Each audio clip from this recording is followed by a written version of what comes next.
එතකොට මූල්‍ය ආයතන කියන 7 වෙනි පාඩම තමයි පුතේ අපි කතා කරන්නේ. ඔයාගේ විෂය නිර්දේශයේ 7 වෙනි ඒකකය මූල්‍ය ආයතන. හරි.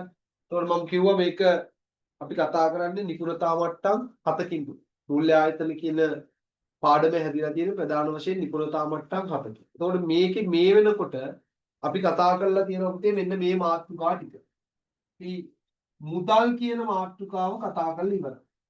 මුදල්. එතකොට මුදල් කියන්නේ මොනවද? මුදල් යනු ඊළඟට පුතේ මුදලේ කාර්යයන් ඊළඟට හොඳ මුදලක ලක්ෂණ හොඳ මුදලක දක්වන්න ලැබෙන ලක්ෂණ මොනවද? ඊළඟ අපි කතා කරා පුතේ මුදල් වර්ග ඊපස්සේ විශේෂයෙන්ම මේකේ අපි කතා කරා පුතේ මුදලේ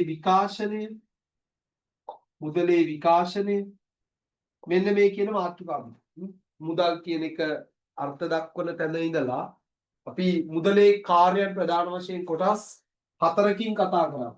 මුදලේ කාර්යයන් ප්‍රධාන කොටස් 4යි.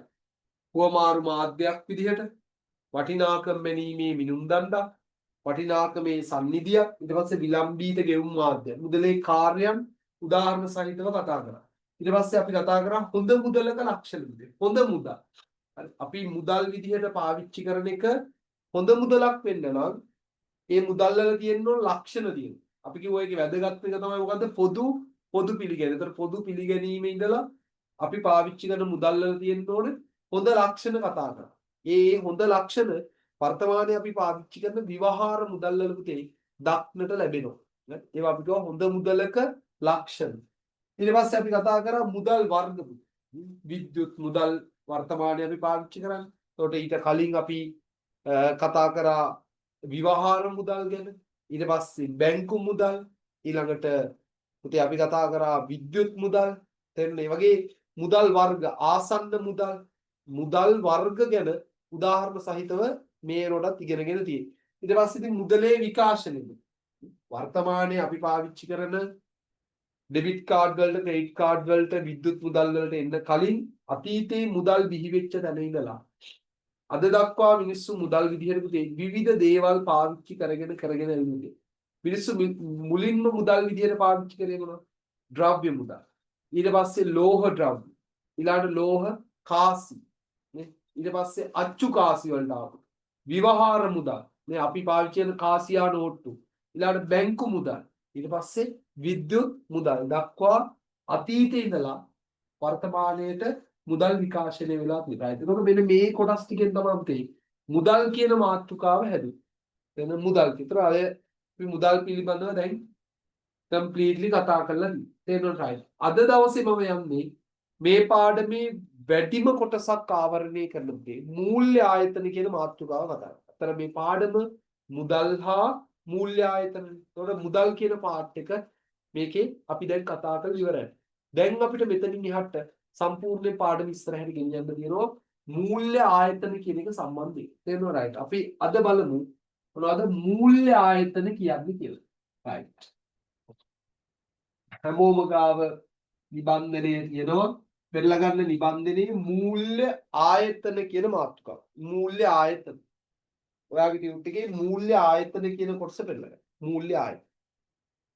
හරි. පෙරලාගෙන ටියුට් එක පැත්තකින් තියලා හොඳ ළමයි වගේ ඔන්න හොඳට අහගෙන ඉන්න. හොඳට සමන් දීගෙන අහගෙන ඉන්න. මම මූල්‍ය ආයතන පටන් ගන්න ඔන්න පුතේ පදනමක් ගන්නයි යන්නේ. මූල්‍ය ආයතන. මූල්‍ය ආයතන. right. පුතේ මූල්‍ය ආයතනයක් කියලා කියන්නේ. සලාම බලන්න බෑ. මූල්‍ය ආයතනයක් කියලා කියන්නේ.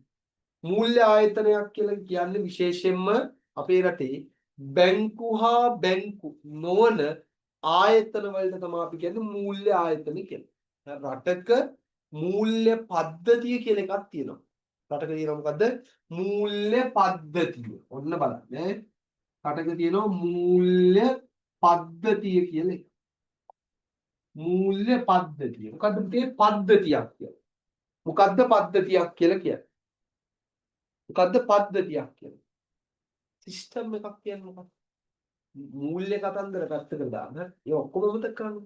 බලන්න මොකද්ද මේ නිකම් පද්ධතියක් සිස්ටම් එකක් කියන්නේ මොකක්ද? පද්ධතියක් කියලා කියන්නේ කුඩා කුඩා කොටස් ගොඩක් එකට එකතු වෙලා අන්තර් සම්බන්ධතාවයකින් සැදුම්ලත් තනි ඒකකයක් අපි කියනවා පද්ධතියක්. දැන් කොටින්ම කිව්වොත් පුතේ මිනිසා කියන්නේ පද්ධතියක්. මේක ඇතුලේ කොච්චර කොටස් තියෙනවද කියන්නේ? ඒ රුධිර සංසරණ පද්ධති, බහිස්රාවීය පද්ධති, ශ්වසන පද්ධති. එතකොට මේ පද්ධති ඔක්කොම ටික අන්තර් සම්බන්ධතාවයකින් එකතු වෙලා නුනේ අපි මිනිසා කියන කෙනාව හැදිලා තියෙන්නේ. දැන් මේකෙන් බැරි වෙලාවත් ඔයා හිතන්නකෝ මගේ රුධිර සංසරණ පද්ධතිය එළියට ඇදලා දැම්ම කියලා. මොකද වෙන්නේ? මුළු සිස්ටම් එකම බිඳ වැටෙනවනේ. එහෙනම් පද්ධතියක් කියන්නේ ඒ වගේ දෙයක්. කුඩා කුඩා කොටස් ගොඩක් එකිනෙකට සම්බන්ධ වෙලා හැදුණු තනි ඒකකයක් අපි කියන පුතේ පද්ධතියක්. එහෙනම් අපේ රටේ මෙන්න තියෙනවා මොකද්ද පුතේ? මූල්‍ය පද්ධතිය කියලා. අපේ රටේ තියෙනවා මොකද්ද? මූල්‍ය පද්ධතිය. ඒතර මෙන්න මේ කියන එහෙනම් මූල්‍ය පද්ධතියක් ලංකාවේ නිර්මාණය වෙන්නේ පුතේ තවත් ප්‍රධාන කොටස් කීපයකින්. මොකද පද්ධතියක් කියන්නේ කොටස් ගොඩක එකතු වන්නම් මූල්‍ය පද්ධතිය හැදෙන්නේ ප්‍රධාන වශයෙන් කොටස් ගොඩක් එකතු වෙලා. ප්‍රධාන වශයෙන් ලංකාවේ මූල්‍ය පද්ධතිය නිර්මාණය වෙනවා පුතේ ප්‍රධාන කොටස් පහකින්. අපේ රටේ මූල්‍ය පද්ධතිය නිර්මාණය වෙනවා ප්‍රධාන කොටස් පහකින්. එකක් තමයි මූල්‍ය වෙළඳපොළ. එකක් ඇවිල්ලා මූල්‍ය වෙළඳපොළ. මූල්‍ය වෙළඳපොළ. හරි මූල්‍ය වෙළඳ.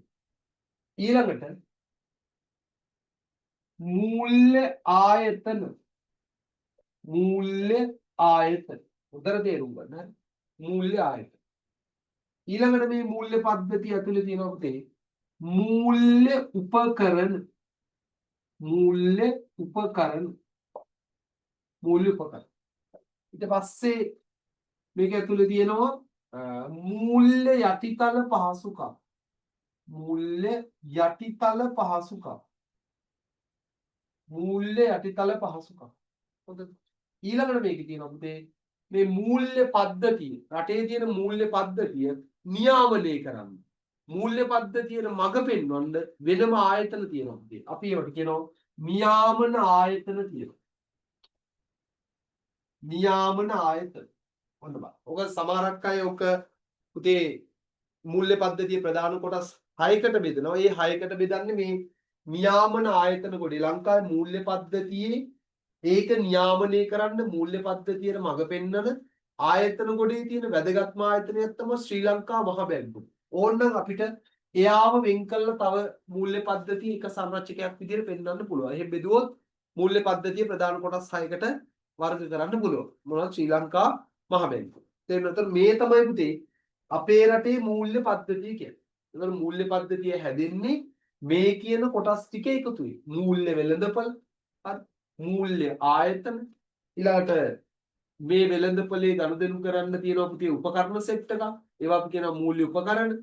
ඊළාට මූල්‍ය යටිතල පහසුකම්. ඒ කියන්නේ මේ මූල්‍ය පද්ධතියේ කටයුතු බොහොම කාර්යක්ෂමව සිද්ධ කරන්න පවත්වාගෙන යන පරිගණකගත පද්ධති තියෙනවා. ඒවට අපි කියනවා මූල්‍ය යටිතල පහසුකම්. ඊට පස්සේ නියාමන ආයතන. ඒ කියන්නේ රටේ මූල්‍ය ආයතන මේ මූල්‍ය පද්ධතිය නියාමනය කරන්න ඉන්නවා පුතේ. ඔය අහලා ඉතින් මෙන්න මේ වගේ ආයතන. ශ්‍රී ලංකා මහ බැංකුව. ඊට පස්සේ ශ්‍රී ලංකා රක්ෂණ නියාමන කොමිසම. අපේ රටේ රක්ෂණ ශේෂ්ත්‍රය නියාමනය කරන්න යා. ඊට පස්සේ තව තියෙන ඔය කොටස් වෙළඳපොළ ඇතුළු අපේ රටේ පුතේ සුරකුම්පත් වෙළඳපොළ නියාමනය කරනවා සුරකුම්පත්තා විනිමය කොමිසම් සභාව. ඔන්න ඔහොම මූල්‍ය පද්ධතිය නියාමනය කරන්න ආයතන සෙට් එකක් ඉන්නවා. තේරුණානේ? හරි. දැන් මේ අනු දැන් කලබල වෙන්න එපා. මේ 7 වෙනි පාඩමේ මේ ඔක්කොම ගන්නන්න නැහැ. තේරුණාද?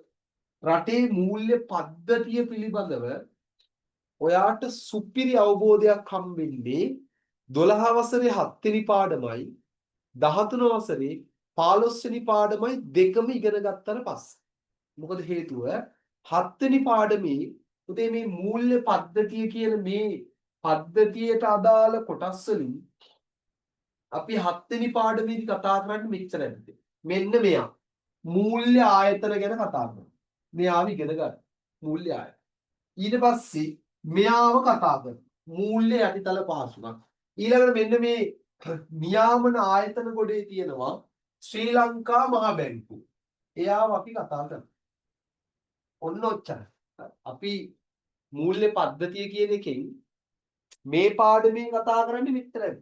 දැන් මහ බැංකුව ගැන වෙනම ඉගෙන ගන්නවා. ඊළාට මූල්‍ය යටිතල පහසුකම් ගැන කතා කරනවා. ඊළඟට මූල්‍ය ආයතන ගැන කතා.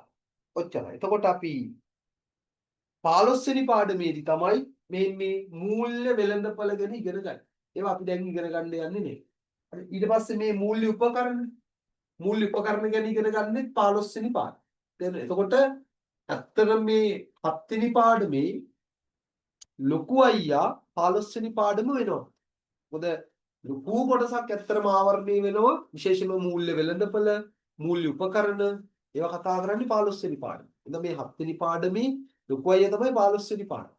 ඔයාට 7 වෙනි පාඩමයි 15 වෙනි පාඩමයි දෙක සුපිරියට ඉගෙන ගත්තාම තමයි මූල්‍ය පද්ධතිය පිළිබඳව ලංකාවේ ඔයාට අවබෝධයක් ලබා ගන්න පුළුවන්. තේරෙන කතාව. ඔන්න ඕක තමයි අර මූල්‍ය ආයතන වලට පදනම. දැන් ඕක අද අපි ඉන්නේ මෙන්න මෙතන මේ තේරෙන මූල්‍ය ආයතන. ඒතර මූල්‍ය ආයතන කියලා කියන්නේ රටේ මූල්‍ය පද්ධතිය නියෝජනය කරන එක කොටසක් විතර. චූටි කොටසක් විතර. ඒතර මූල්‍ය ආයතන ඇතුළු තව මූල්‍ය පද්ධතිය නියෝජනය කරන කොටස් ගොඩාක් තියෙනවා. ඒවා ටිකෙන් ටික ඉස්සරහට අපි කතා කරමු. තේරුණාද? හරි. එහෙනම් අද අපි කතා කරන්නේ මෙයා. මොකද මූල්‍ය ආයතන. ඔන්න අහගන්න. හරිද? හරි. මූල්‍ය ආයතන.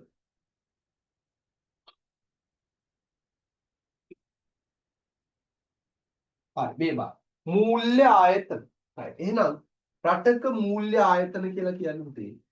මම අර ඉස්සල්ලා කිව්වා වගේ මූල්‍ය පද්ධතිය තුල ක්‍රියාත්මක බැංකු සහ බැංකු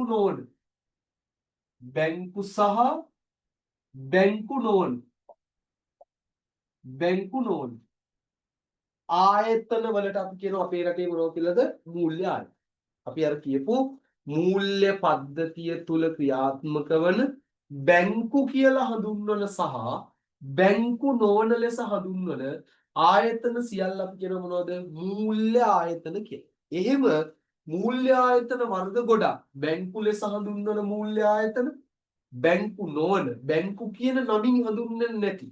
දැන් උදාහරණයක් ගත්තොත් අපි කියනවා ලංකා බැංකුව මහජන බැංකුව බලන්න පැහැදිලි කතා. නමුත් සමහර ඒවා තියෙනවා ඒවා මූල්‍ය ආයතන තමයි. හැබැයි බැංකු කියලා හඳුන්වන්නේ නැහැ. දැන් උදාහරණයක් ගන්න commercial credit singer finance commercial credit singer finance valuable finance බැංකු කියන්නේ නැහැ පුතේ.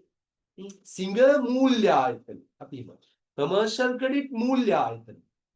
තේරුණාද? ඒවා බැංකු කියලා හඳුන්වන්නේ නැහැ පුතේ. ඒ වගේ බැංකු නොවන මූල්‍ය ආයතනත් මේ පද්ධතිය ඇතුලේ තියෙනවා. එහෙනම් අපි බැංකු කියලා හඳුන්වන ඒවටයි බැංකු ලෙස හඳුන්වන්නේ නැති ආයතන ඔක්කොම එකතු කරා මේ දෙකේම එකතුවට තමයි අපි කියන්නේ මොනවද මූල්‍ය ආයතන කියන්නේ. ඒතර මූල්‍ය ආයතන වර්ග ගණනාවක් පුතේ අපේ රට ඇතුලේ තමන්ගේ ව්‍යාපාර කටයුතු කරගෙන යනවා.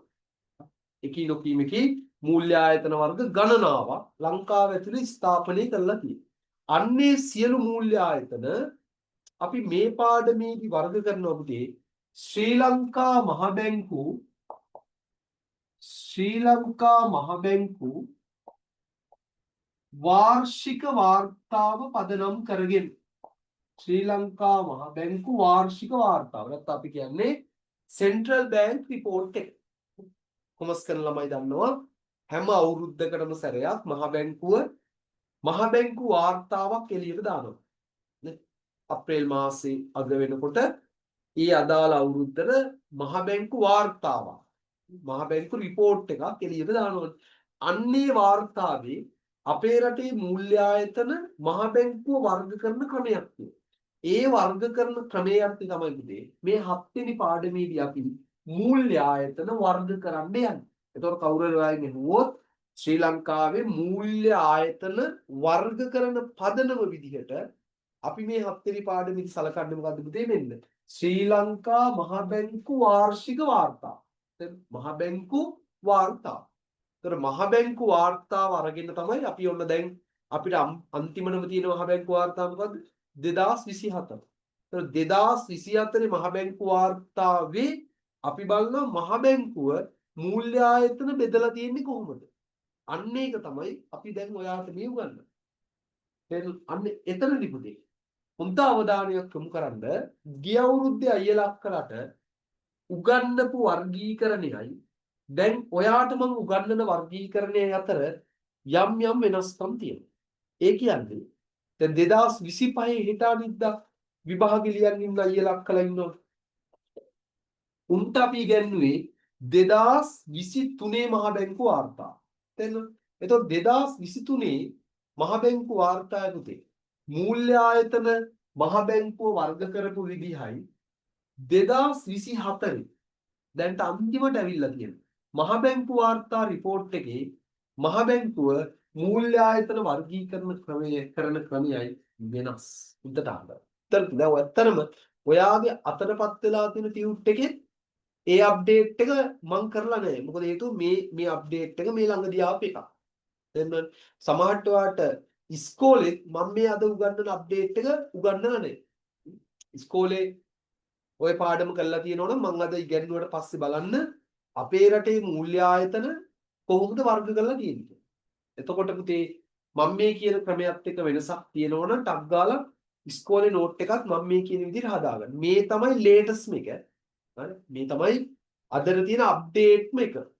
දැන් ඔයා දන්නවනේ කියන්නේ මගේ BS පන්තියේ මම ඔයාට චූටි හරි වෙනසක් කොහේ හරි වෙනසක් පුතේ සිලබස් එකේ වුණා නම් මම ටක් ගාලා ඔයාව දැනුවත් කරනවා අප්ඩේට් කරනවා. දැන් ඔය මගේ ටියුට් එක හදලා තියෙන්නේ පුතේ දැන්ට මාස ගානකට කලින්නේ. එතකොට ඒකෙවත් මේ වෙනස නැහැ. තේරුණාද? ඒ හින්දා තමයි මම මේ අද දැන් මේක මේ ලයිව් ක්ලාස් එකක් කරා විශේෂම උගන්වන්න. නැත්නම් ඇත්තටම නේද මම දන්න ගොඩාක් ළමයි මෙසේජ් කරා වහිනවා ඇත්තට. මගේ ප්‍රදේශය මේකට හොඳටම වහිනවා තමයි. එහෙනම් මම බයේ ඉන්නේ සිග්නල් වල මොනවා හරි ප්‍රශ්නයක් එයිද කියලා එහෙම නෝ ටක් ගාලා මට මෙසේජ් එකක් දාන්න. එතකොට මේකට රෙකෝඩින්ග්ස් තියෙනවා අපි කරපු මොනම තියෙන රෙකෝඩින් එක දාලා වැඩක් නෑ. රෙකෝඩින් එකේ තියෙන්නේ පරණ මූල්‍ය ආයතන වර්ගීකරණය. තේරුණාද? හරි දැන් මම අද උගන්වන්නේ ලේටස්ට්ම අප්ඩේට්ම මූල්‍ය ආයතන වර්ගීකරණය. ඔන්න හොඳට අහගන්න. තේරුණාද? අහගෙන ටියුට් එකේ ඒ අඩුපාඩුව හදා ගන්න ඕනේ. ඉස්කෝලේ නෝට් එකේ දීලා තියෙන්නේ පැරණි ක්‍රමයක නම් ඒක හදා ගන්නත් ඕනේ. තේරෙනවද? රයිට්. මේ බලාගන්න. හරි. එහෙනම් අපි මූල්‍ය ආයතන වර්ග කරමු. මොකද්ද පදනම? ශ්‍රී ලංකා මහ බැංකු වාර්ෂික වාර්තාව. ඔක නා පදනම. ශ්‍රී ලංකා මහ බැංකු වාර්ෂික වාර්තාව. වාර්ෂික වාර්තාව අනුව අපේ රටේ මූල්‍ය ආයතන හරි. ඕකත් අපි කියනවා මූල්‍ය ආයතන පද්ධතිය. කියන්නේ මූල්‍ය ආයතන කිව්වහම එකක් නෙමෙයි ගොඩක්. එතන තියෙන්නේ සිස්ටම් එකක්. මූල්‍ය ආයතන පද්ධතිය. හැබැයි පටලවා ගන්න එපා. මූල්‍ය පද්ධතියයි මූල්‍ය ආයතන පද්ධතියයි කියන්නේ දෙකක් ඈ.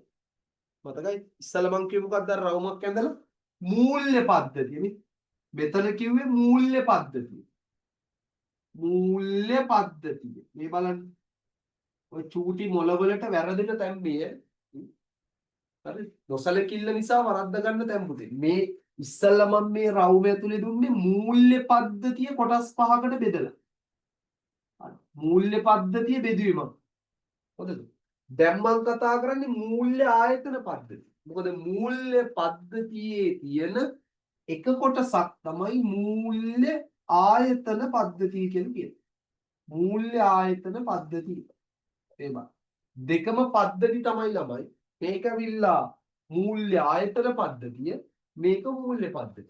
බලන්න නිකන් ඔහේ කියවුවොත් එහෙම දෙකම ඇහෙන්නේ එකම විදියට. මූල්‍ය පද්ධතිය මූල්‍ය ආයතන පද්ධතිය. මූල්‍ය පද්ධතිය මූල්‍ය ආයතන පද්ධතිය. සරකිල්ලෙන් කියවා. සමහර ළමයින්ගේ මූල්‍ය පද්ධතියේ කොටස් අහපුවාම මූල්‍ය ආයතන පද්ධතියේ කොටස් ටික ලියන්නේ. මූල්‍ය ආයතන පද්ධතියේ කොටස් අහපුවාම මූල්‍ය පද්ධතිය ලියන්න. පටල ගන්න එපා. පැටලුන්නේ නැහැ නේද? මූල්‍ය පද්ධතිය කියන්නේ එකක්. ඒ මූල්‍ය පද්ධතියේ තියෙන මූල්‍ය ආයතන කියලා කියන්නේ තව එකක්. තේරෙනවද? ඒතර මූල්‍ය ආයතනවල එකතුවෙන් තමයි මූල්‍ය පද්ධතිය හැදෙන්නේ. තේරෙනවද? ඒතර මූල්‍ය පද්ධතියේ කොටස් පහ මම කිව්වා ඉස්සෙල්ලා. තේරෙනවද? දැන් මම කතා කරන්නේ මූල්‍ය ආයතන පද්ධතිය.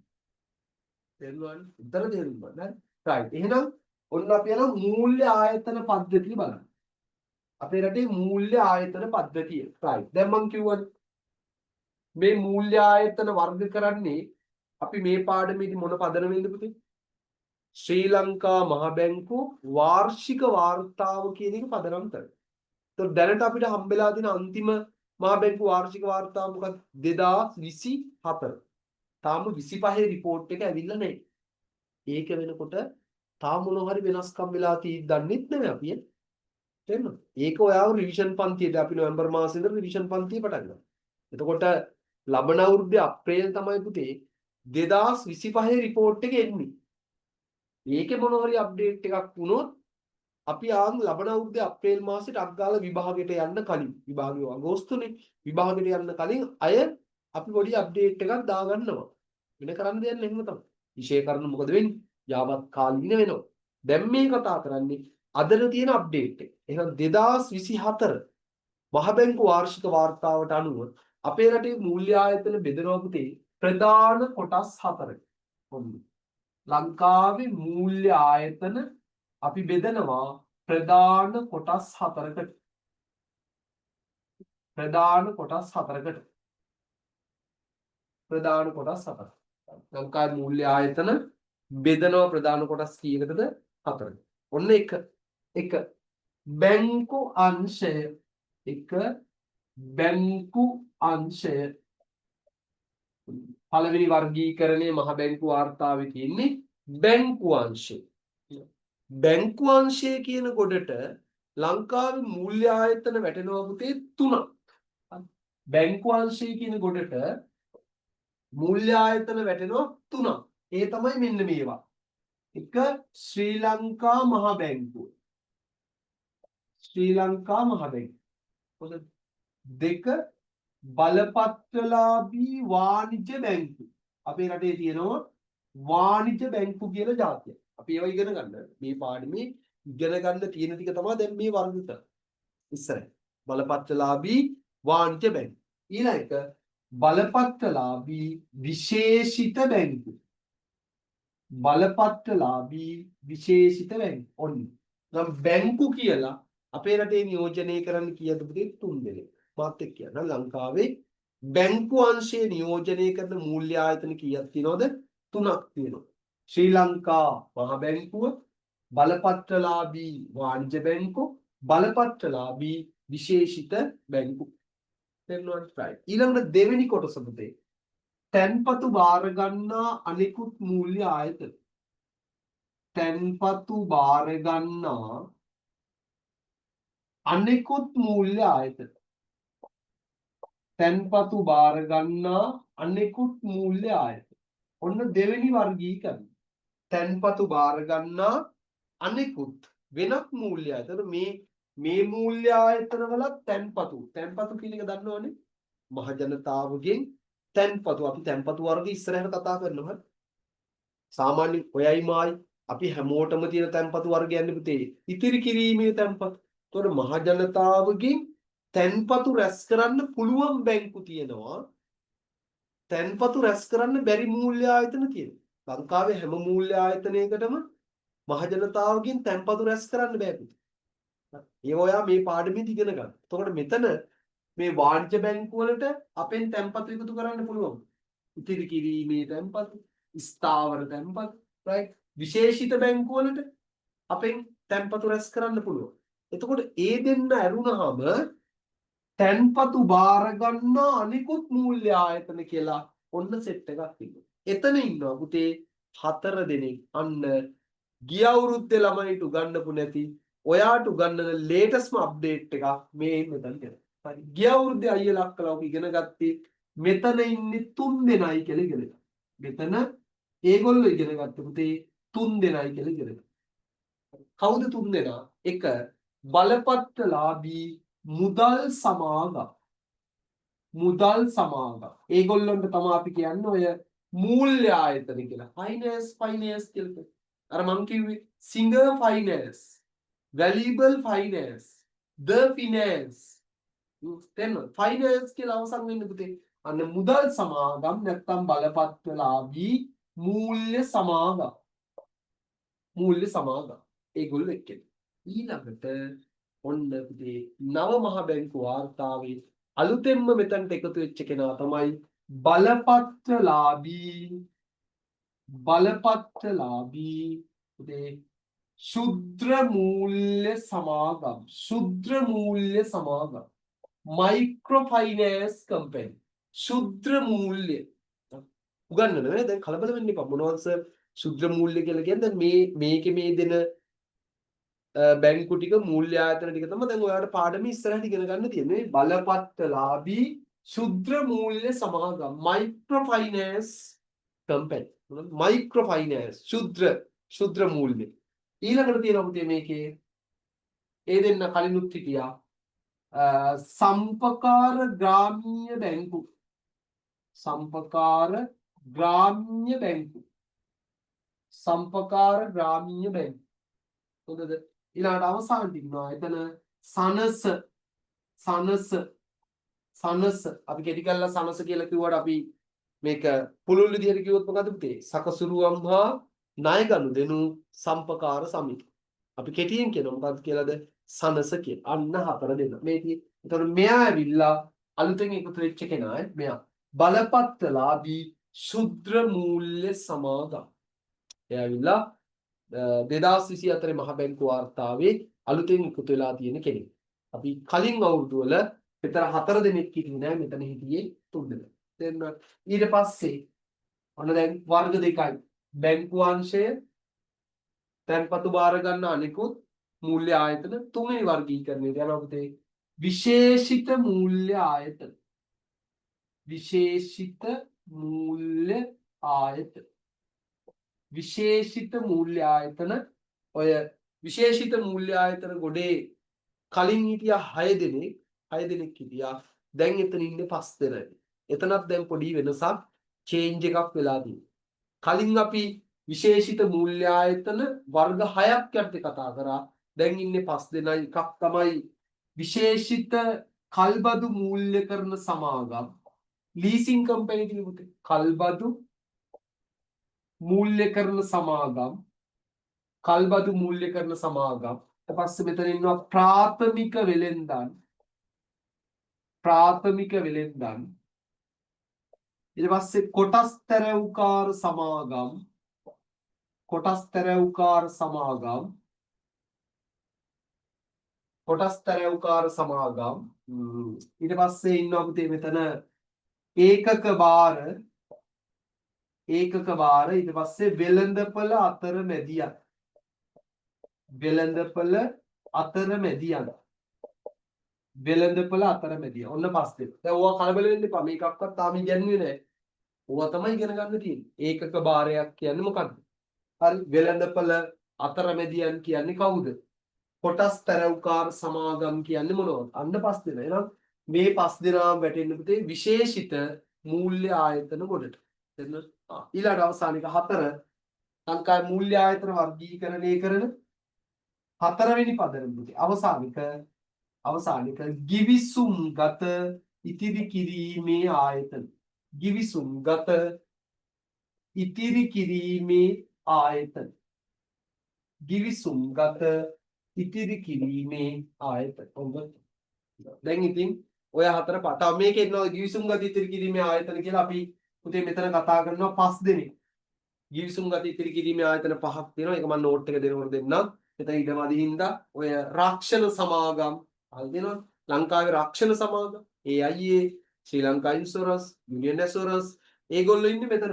ගිවිසුම්ගත ඉතිරි කිරීමේ ආයතන වලට තමයි ලංකාවේ රක්ෂණ සමාගම් අයත් වෙන්නේ. ඊට අමතරව අහලා ඇති සේවක අර්ථ සාධක අරමුදල් EPA. ගෙදර ඉන්නවනම් අම්මලා තාත්තලා පෞද්ගලික අංශේ රැකියාවක් කරන ඒගොල්ලෝ දන්නවා සේවක අර්ථ සාධක අරමුදල කියන්නේ මොකක්ද කියලා. තේරෙනවද? එහෙනම් සේවක අර්ථ සාධක අරමුදල වැටෙන්නේ අපේ රටේ පුතේ ගිවිසුම්ගත ඉතිරි කිරීමේ ආයතන වල. තව ඒ වගේම සේවා නියුක්තිකයින්ගේ බාර අරමුදල පුතේ ETA. ඒකත් අම්මා තාත්තා දන්නවා. EPF, ETF. ETF තියෙනෙත් එතන. ඊට අමතරව තව රාජ්‍ය සේවක විශ්‍රාම අරමුදල් තව තියෙනවා. ඊළඟට අනුමත වෙනත් අර්ථ සාධක අරමුදල් තියෙනවා. සේවක අර්ථ සාධක අරමුදල් ඇරුණහම වෙනත් අර්ථ සාධක අරමුදල් තියෙනවා. අන්නේ පස් දෙනා මෙතනින් ගිවිසුම්ගත ඉතිරි කිරීමේ ආයතන වෙනවා. තේරුණා නේද? ඇත්තටම මූල්‍ය ආයතන කීයක් පුතේ? මෙතන 3යි, මෙතන 4යි 7යි, මෙතන 5යි 12යි, මෙතන 5යි 17යි. ඒතර මූල්‍ය ආයතන වර්ග 17ක් අපි ප්‍රධාන කොටස් 4කට බෙදලා මේ පාඩමේ මෙතනින් ඉස්සරහට ඉගෙන ගන්න. තේරුණා? ඉස්සල්ලා මේ 4 පාඩම් කරගන්න. ඉස්සල්ලා මොකද්ද මේ 4 කියන්නේ? ශ්‍රී ලංකා මහ බැංකු වාර්ෂික වාර්තාවට අනුව අපේ රටේ මූල්‍ය ආයතන වර්ග කරන ප්‍රධාන කොටස් කීයද? 4යි. මාත් එක්ක එතන ඉඳලා කියන්න හොඳ ළමයි වගේ. බැංකු අංශය, තැන්පතු බාර ගන්නා අනිකුත් මූල්‍ය ආයතන, විශේෂිත මූල්‍ය ආයතන, ගිවිසුම්ගත ඉතිරි කිරීමේ ආයතන. ආපහු කියන්නේ දැන් පාඩම් කරගමු. හරි ඉවරයි. හරිද? ආපහු කියා මේවා ඉතින් පුතේ කටට හුරු වෙන්න ඕන. අලුත් වචනනේ. එකපාරක් කිව්වහම මතක හිටින්නේ නැත්තේ ඒකයි. අලුතෙන්ම තමන්ගේ වාක්මාලාවට එකතු වෙනවා පුතේ. මේ ඉදිරියදා මේව කතා කරන්නේ ගෙදර කියන්නේ ගිවිසුම් ගති ඉතිරි කිරීමේ ආයතනක ගෙදරදී ඕවා කතා කරන්නේ. ඒතකොට තමන්ගේ වචන සෙට් එකට දැන් අලුතෙන්ම එකතු වෙන ටිකක්. කියන්නේ විෂයක් හැදෙන්න පුතේ අන්නේ ටර්ම්ස් වලින්. විෂයක් ව්‍යාපාරද්දිනේ වේවා දැන් accounts පටන් ගත්තනේ ඔය. දැන් accounts ඉගෙන ගන්නකොට ඔයාලට අලුත් වචන සෙට් එකක් එනවනේ. හර බැර දැන් ගෙදර නිකන් මීට කලින් කියලා තියෙනවා අම්මා මට මාළු පිණි ටිකක් බැර කරන්න නේ. අනේ මාළු පිණි වැඩි ටිකක් හර කරන්න ඕවා කියන්නේ නේද? දැන් සබ්ජෙක්ට් එක ඉගෙන ගන්නතර පස්සේ සබ්ජෙක්ට් එකේ තියෙන වචන දැන් අපි business studies වල පුතේ හර බැර කතා කරන්නේ නේද? ඒක ඉකෝන්. මේ accounts ඉකෝන් වල ඉගකම කියයි නේ කොච්චර දේවල් කියනවද? ඒක වෙනම. ඒක හැම විෂයක්ම ගොඩනගෙනවා මේ අලුත් වචන අලුත් සංකල්ප වලට. අන්න ඒක ඉස්සෙල්ලා ඉගෙන ගන්නවා. හරි. ඒව හුරු වුණාම ඔයාලට එතනින් එහාට විෂය ගොඩ දාගන්න එක ලේසි. රයිට්. මේ කියන්නේ බැංකු අංශය. තැන්පතු බාර ගන්නා අනෙකුත් මූල්‍ය ආයතන. විශේෂිත මූල්‍ය ආයතන. ඊළඟට ගිවිසුම්ගත ඉතිරි කිරීමේ ආයතන. තේරුණානේ? මේවා පස්සේ පාඩම් කරගන්න. බැංකු අංශයක් දෙනවා මහා බැංකුව, බලපත්‍රලාභී වාණිජ්‍ය බැංකු, බලපත්‍රලාභී විශේෂිත බැංකු. තේරුණාද? දැන් මේ මම මෙතන ලියලා තියෙන්නේ වාණිජ්‍ය බැංකු විශේෂිත බැංකු කියලා විතරයි. ඒක අපි සාමාන්‍යයෙන් විවහාරයේදී වාණිජ්‍ය බැංකුවක් විශේෂිත බැංකුවක් කියලා තමයි කියන්නේ. ඇයි ඒක ඉස්සරහට බලපත්‍ර කියන කෑල්ලෙන්. බලපත්‍ර කියන්නේ ලයිසන් කියන කෙනෙකුට. එතකොට ලංකාවේ වාණිජ්‍ය බැංකු, ලංකාවේ විශේෂිත බැංකු තමන්ගේ බැංකු කටයුතු කරගෙන යන්න නම් පුතේ මහ බැංකුවේ ලයිසන් එකක් ගන්න ඕනේ. ඒක අපේ රටේ නීතිය. යම් මූල්‍ය ආයතනයක් තමන්ගේ මූල්‍ය ආයතන කටයුතු කරන්න බිස්නස් එක කරන්න මහ බැංකුවෙන් බලපත්‍ර ගන්න ඕනේ. ඒ හින්දා මම අර ඉස්සරහට දාලා කියන්නේ බලපත්‍රලාභී වාණිජ්‍ය බැංකු. බලපත්‍රලාභී විශේෂිත බැංකු. මේ මෙතනත් එහෙම බලපත්‍රලාභී මුදල් සමාගම්. අපේ රටේ මූල්‍ය ආයතනයක් මූල්‍ය සමාගමක් විදිහට කටයුතු කරන්න නම් මහ බැංකුවෙන් බලපත්‍ර අරන් තියෙන්න ඕනේ. එහෙනම් අපි කියනවා බලපත්‍රලාභී මුදල් සමාගම්. බලපත්‍රලාභී ශුද්‍ර මූල්‍ය සමාගම්. Micro finance company. අන්න එහෙම. තේරුණානේ? පැහැදිලි නේද? රයිට්. එහෙනම් ඉස්සල්ලාම ඔන්න ලස්සනට මේ වර්ගීකරණය දාගමු. ඔක ටියුට් එකේ මම දීලා ඇති. හැබැයි මේ තැන් ටික හදාගන්න වෙනවා. තැන්පතු බාර ගන්නා මූල්‍ය ආයතන බලන්න මෙයාව දීලා නැතුවේ. එයාව අපිට ඇඩ් කරගන්න වෙනවා. ඊට පස්සේ මෙන්න මෙතන විශේෂිත මූල්‍ය ආයතන ගොඩේ තව කෙනෙක් දීලා ඇති පුතේ ව්‍යවසායක ප්‍රාග්ධන සමාගම් කියලා. එයා නව මහ බැංකු වාර්තාවේ මෙතන නැහැ. ව්‍යවසායක ප්‍රාග්ධන සමාගම් කියලා අපි කලින් මේ සෙට් එකේ ඉගෙන ගත්තා. විශේෂිත මූල්‍ය ආයතන ගොඩේ 6 දෙනෙක් ඉගෙන ගත්තා. ව්‍යවසායක ප්‍රාග්ධන සමාගම්. ඒක මෙතන දැන් හරි right ටියුට් එක ගන්න. බාල ඉස්සල්ලා මූල්‍ය ආයතනයක් කියන්නේ මොකක්ද කියලා නිර්වචනයක් දාගමු. මූල්‍ය ආයතන ලියන්න. රටක මූල්‍ය ආයතන කියන එක නිර්වචනය ලියන්න. රටක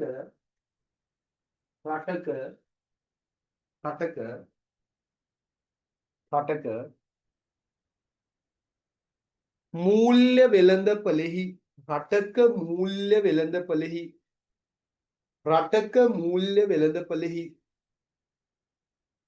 රටක මූල්‍ය වෙළඳපොලෙහි ක්‍රියාත්මක වන රටක මූල්‍ය වෙළඳපොලෙහි ක්‍රියාත්මක වන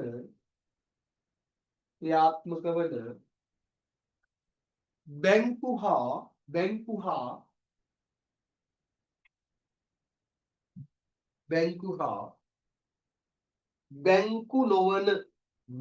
හා බැංකු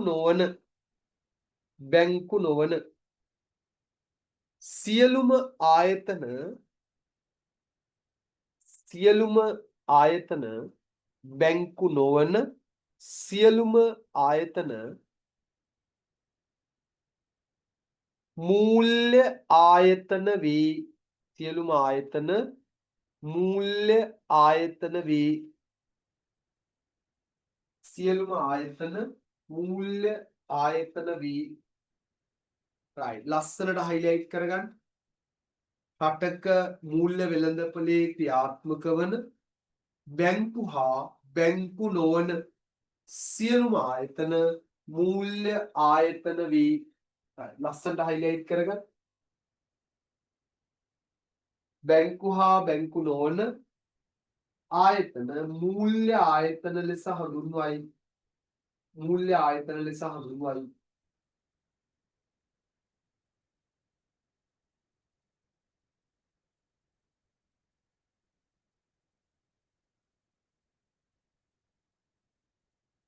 හරි. අන්න දැන් ටියුට් එකේ පල්ලෙහෙන් බලන්න පුතේ. දැන් ටියුට් එකේ පල්ලෙහෙන් බලන්න මම දීලා තියෙනවා ශ්‍රී ලංකා මහ බැංකු වාර්ෂික වාර්තාවට අනුව අපේ රටේ මූල්‍ය ආයතන වර්ග කරන්නේ කොහොමද කියලා. right නෝට් එක බලන්න. ශ්‍රී ලංකා මහ බැංකු වාර්ෂික වාර්තා පදනම් කරගනිමින් ශ්‍රී ලංකාවේ මූල්‍ය ආයතන පද්ධතිය පහත පරිදි වර්ග කළ හැකියි. අන්න බලන්න එතන. බැංකු අංශය බලන්න බැංකු අංශයට අයිති වෙන දේවල්. එතන කිසිම වෙනසක් නැහැ පුතේ. පරණ එකමයි එතන වෙනසක් නැහැ. බැංකු අංශය ඒක හරි. බැංකු අංශයේ ඉන්නවා 3 දෙනෙක්. ශ්‍රී ලංකා මහ බැංකුව, බලපත්‍රලාභී වාණිජ බැංකු, බලපත්‍රලාභී විශේෂිත බැංකු. ඒකේ කිසිම වෙනසක් නැහැ. ඊළඟ එක්කෙනා 2 තැන්පතු බාර ගන්නා අනිකුත් මූල්‍ය ආයතන. අන්න එතන 3 දෙනයි ඉන්නේ. ටියුට් එකේ තියෙන 3යි මොනවද?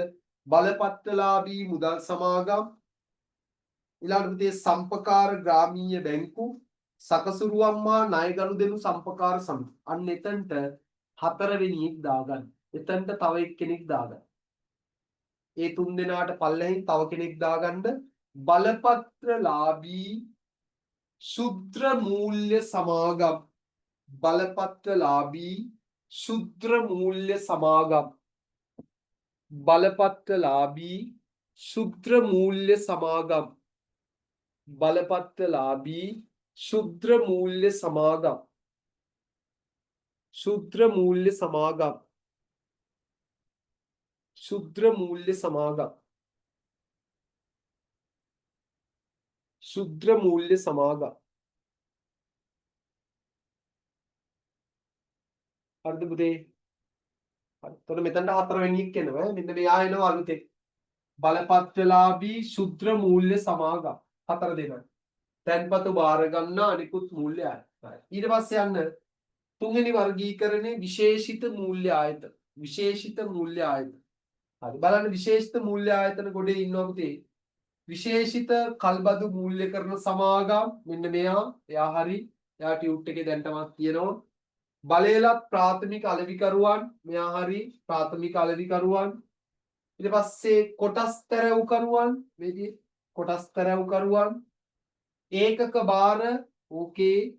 ඒකක බාරත් හරි. ඊට පස්සේ එහා පැත්තට ගියපුවාම ඒකක බාර වලින් පස්සේ එතන තව ඉන්නවා කවුද පුතේ? වෙළඳපොළ අතරමැදියන්. වෙළඳපොළ අතරමැදියන්. right. ඒ 5 දෙනා ඇරුණාම බලන්න යටින් ඇති විවසායක ප්‍රාග්ධන සමාගම් කියලා එයා කපලා අයින් කරගන්න. මකලම දැම්මත් කමන්න.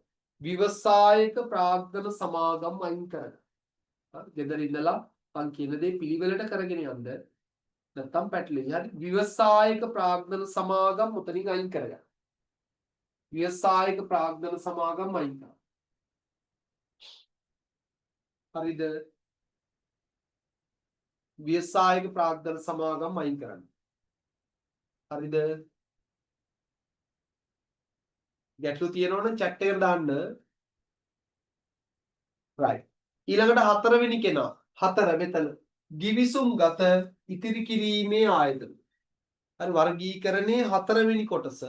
givisumගත ඉතිරි කිරීමේ ආයතන එතන ඉන්නවා. එතන කිසිම වෙනසක් නැහැ. තියෙන විදිහටමයි. රක්ෂණ සමාගම්, සේවක අර්ථ සාධක අරමුදල, සේවා නියුක්තිකයින්ගේ බාර අරමුදල, අනුමත විශ්‍රාම සහ අර්ථ සාධක අරමුදල්, ඊට රාජ්‍ය සේවා අර්ථ සාධක අරමුදල්. එච්චරයි. එතන කිසිම වෙනසක් නැහැ. right දැන් බාඩ කම්ප්ලීට් ද කියලා නෝට් එක ඔතන දෙනකන් හරිද කියන්නේ මට මැසේජ් එකක් දාන්න හොඳ ළමයි වගේ. හදාගත්තද? අලුතෙන්ම ඇති වුණා වෙනස්කම් දෙකක්. ඒ වෙනස්කම් දෙක හදාගන්න. මෙතනට අලුතෙන් එක්කෙනෙක් ඇතුල් වුණා බලපත්‍රලාභී ශුද්‍ර මූල්‍ය සමාගම් කියලා. මේ ගොඩේ විශේෂිත මූල්‍ය ආයතන ගොඩේ හිටපු කෙනෙක් අයින් වුණා. ඒ තමයි ව්‍යවසායික ප්‍රාග්ධන සමාගම්. right. පොඩ්ඩක් මැසේජ් එකක් දාන්න බාන්න. chat එකට දාන්න පුතේ හරිද කියලා හොඳ ළමයි වගේ.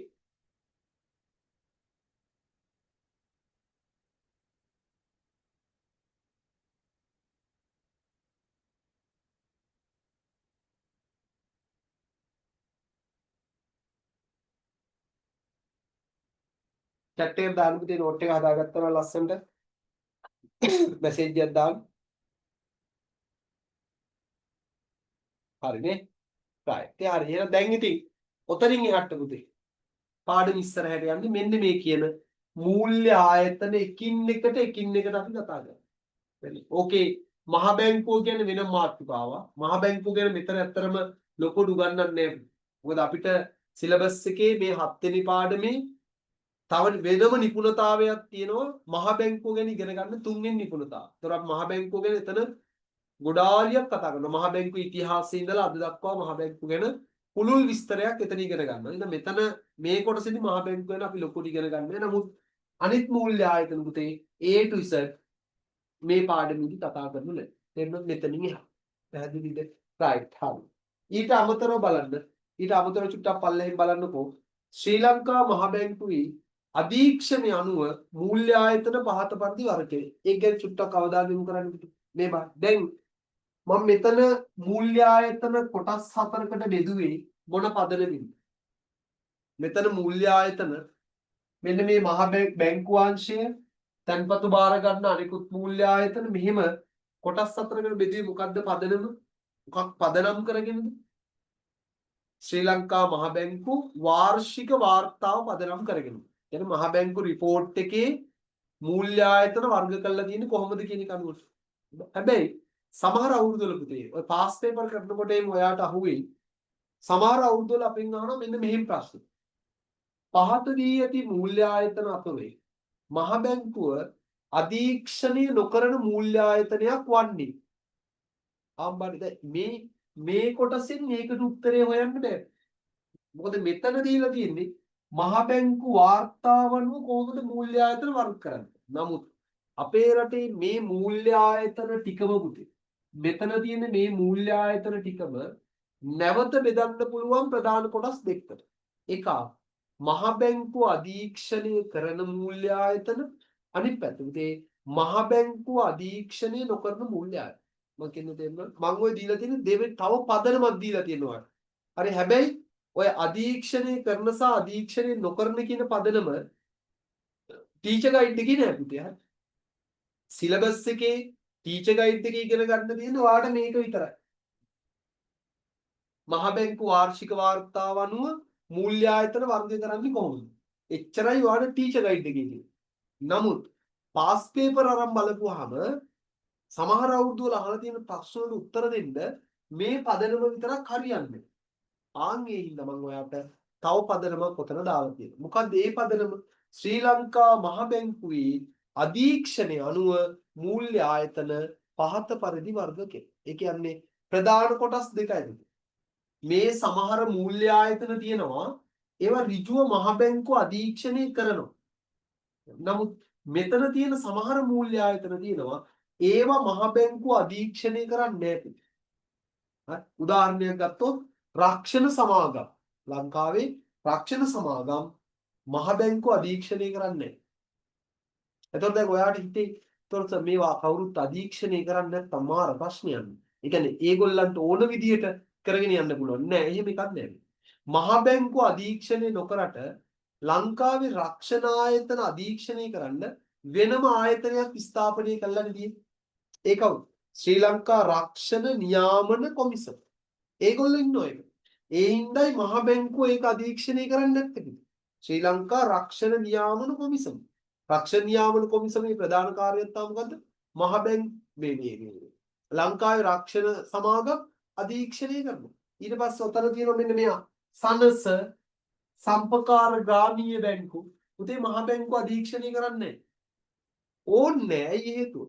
ලංකාවේ සම්පකාර ග්‍රාමීය බැංකු සහ සනස කියන ආයතන අධීක්ෂණය කරන්නේ කවුද? සම්පකාර සංවර්ධන දෙපාර්තමේන්තුව. අපි ව්‍යාපාර සංවිධාන වල කතා කරනවානේ සම්පකාර ක්‍රමය ගැන. එතකොට මේ දෙන්නම උතේ සම්පකාරනේ සම්පකාර ග්‍රාමීය බැංකු. සනස කියන්නේ කවුද? සකසුරුවම් මහා ණය ගනුදෙනු සම්පකාර සමිතිය. එතකොට මේ දෙකම ලංකාවේ සම්පකාර ක්‍රමයට යන්නේ. ඒ හින්දා ඒ මූල්‍ය ආයතන දෙකම අධීක්ෂණය කරන්නේ කවුද? සම්පකාර සංවර්ධන දෙපාර්තමේන්තුව. ඉතින් අය රජයේ ආයතනයක් අධීක්ෂණය කරද්දී අය මහ බැංකුව අධීක්ෂණය කරන්නේ මක්කෙටයිනේ. එදායි මහ බැංකුව ඒව අධීක්ෂණය කරන්න යන්නේ. එහෙනම් ලංකාවේ අපි මේ කතා කරන මූල්‍ය ආයතන ටික පුතේ අධීක්ෂණය අනුව බෙදුවොත් මහ බැංකුව අධීක්ෂණය කරන මූල්‍ය ආයතන තියෙනවා. මහ බැංකුව අධීක්ෂණය නොකරන මූල්‍ය ආයතන. right බලන්න චුට්ටක් බලාගෙන යන්න. එක මහ බැංකුව අධීක්ෂණය කරන ආයතන. ඒ කරන ආයතන නැවත බෙදනවා මම කොටස් දෙකකට. එකක් මුදල් තැන්පතු බාර ගැනීමට අවසර ඇති ආයතන. ඒ කියන්නේ මහ බැංකුව අධීක්ෂණය කරන ජනතාවගෙන් මුදල් තැන්පතු බාර ගන්න පුළුවන් ආයතන. මෙන්න මේගොල්ලන්ට පුළුවන් මුදේ. බලපත්‍රලාභී වාණිජ බැංකු, විශේෂිත බැංකු, බලපත්‍රලාභී මුදල් සමාගම්. හරි. පල්ලෙහින් තියෙන වෙනත් ආයතන කියන්නේ. ඒ වෙනත් ආයතන කියන අය මහ බැංකුව අධීක්ෂණය කරාට ඒගොල්ලන්ට ජනතාවගෙන් තැන්පතු බාර ගන්න බෑ. ඒකයි මේ වෙනත් කියලා දාන්නේ. ඒ ආයතන ටික මහ බැංකුව නියාමනය කරනවා, අධීක්ෂණය කරනවා. කරාට ඒගොල්ලන්ට ජනතාවගෙන් තැන්පතු රැස් කරන්න බෑ. කාටද? සේවක අර්ථ සාධක අරමුදලට ජනතාවගෙන් ඉතිරි කිරීමේ තැන්පතු ගන්න බෑ. ස්ථාවර තැන්පතු ගන්න බෑ. ඊළඟට බලයලත් ප්‍රාථමික අලෙවිකරුවන්ට ජනතාවගෙන් තැන්පතු බාර ගන්න බෑ. ඊළඟට ලියාපදිංචි විශේෂිත කල්බදු මූල්‍ය කරන සමාගම් වලට ඒ වැඩේ කරන්න බෑ. තේරුණාද? ඊළඟ දෙක ශ්‍රී ලංකා මහ බැංකුව අධීක්ෂණය නොකරන ආයතන. මෙන්න මේ ආයතන පුතේ මහ බැංකුව අධීක්ෂණය කරන්නේ නැහැ. ඒ නොකරන ආයතනත් නැවත බෙදනවා මං කොටස් තුනකට. එක මුදල් තැන්පතු බාර ගැනීමට අවසර ඇති ආයතන. තේරුණාද? ඒ කියන්නේ මහ බැංකුව අධීක්ෂණය නොකලට මේ කියන ආයතන වලට ජනතාවගෙන් තැන්පතු බාර ගන්න පුළුවන්. කාටද? මේ සම්පකාර ග්‍රාමීය බැංකු. බලන්නකෝ ගම්වල ග්‍රාමීය බැංකුවල මිනිස්සුන්ගේ ඉතිරි කිරීම තියෙනවා. ගමේ මිනිස්සු සම්පකාර ග්‍රාමීය බැංකුවේ ඉතිරි කිරීමේ ගිණුම් පවත්වාගෙන යනවා. ඒ කියන්නේ සම්පකාර ග්‍රාමීය බැංකුවලට ජනතාවගෙන් තැන්පතු රැස් කරන්න පුළුවන්. හැබැයි ග්‍රාමීය බැංකුවේ මහ ජනතාව මේ මහ බැංකුව අධීක්ෂණය කරන්නේ නැහැ. ඊළාට සකසුරුවම්මා ණය ගනුදෙනු සම්පකාර සනසේ සමට ඔයාගෙත් ඇති සනසේ account එක.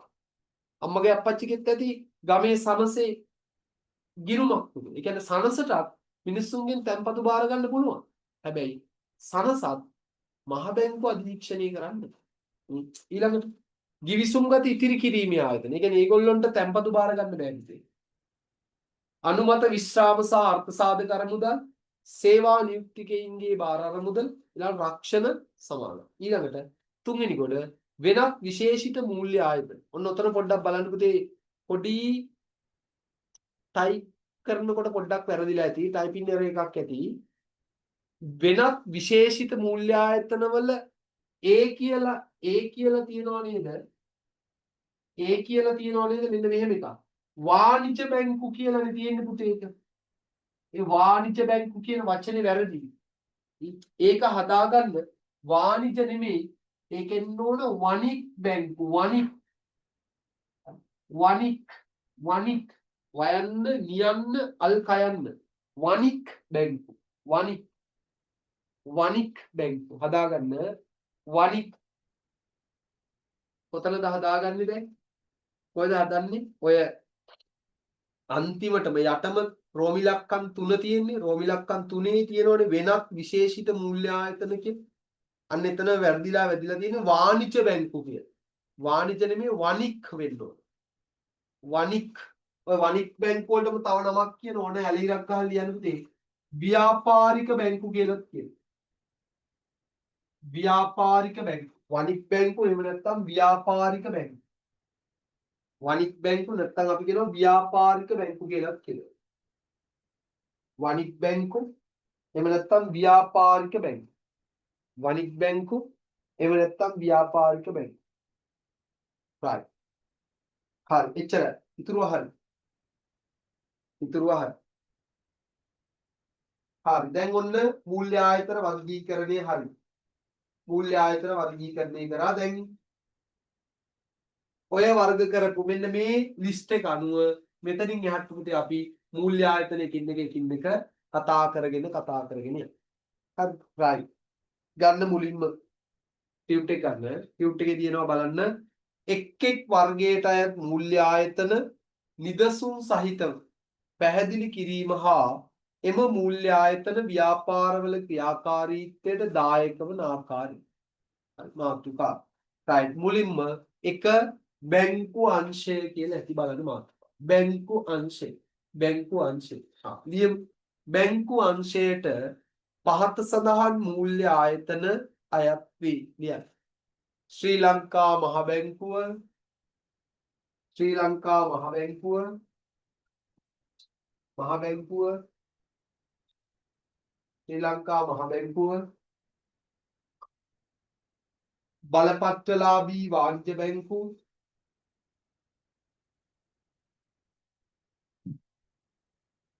බලපත්‍රලාභී වාණිජ බැංකු කමාවක් තුන්වෙනි එක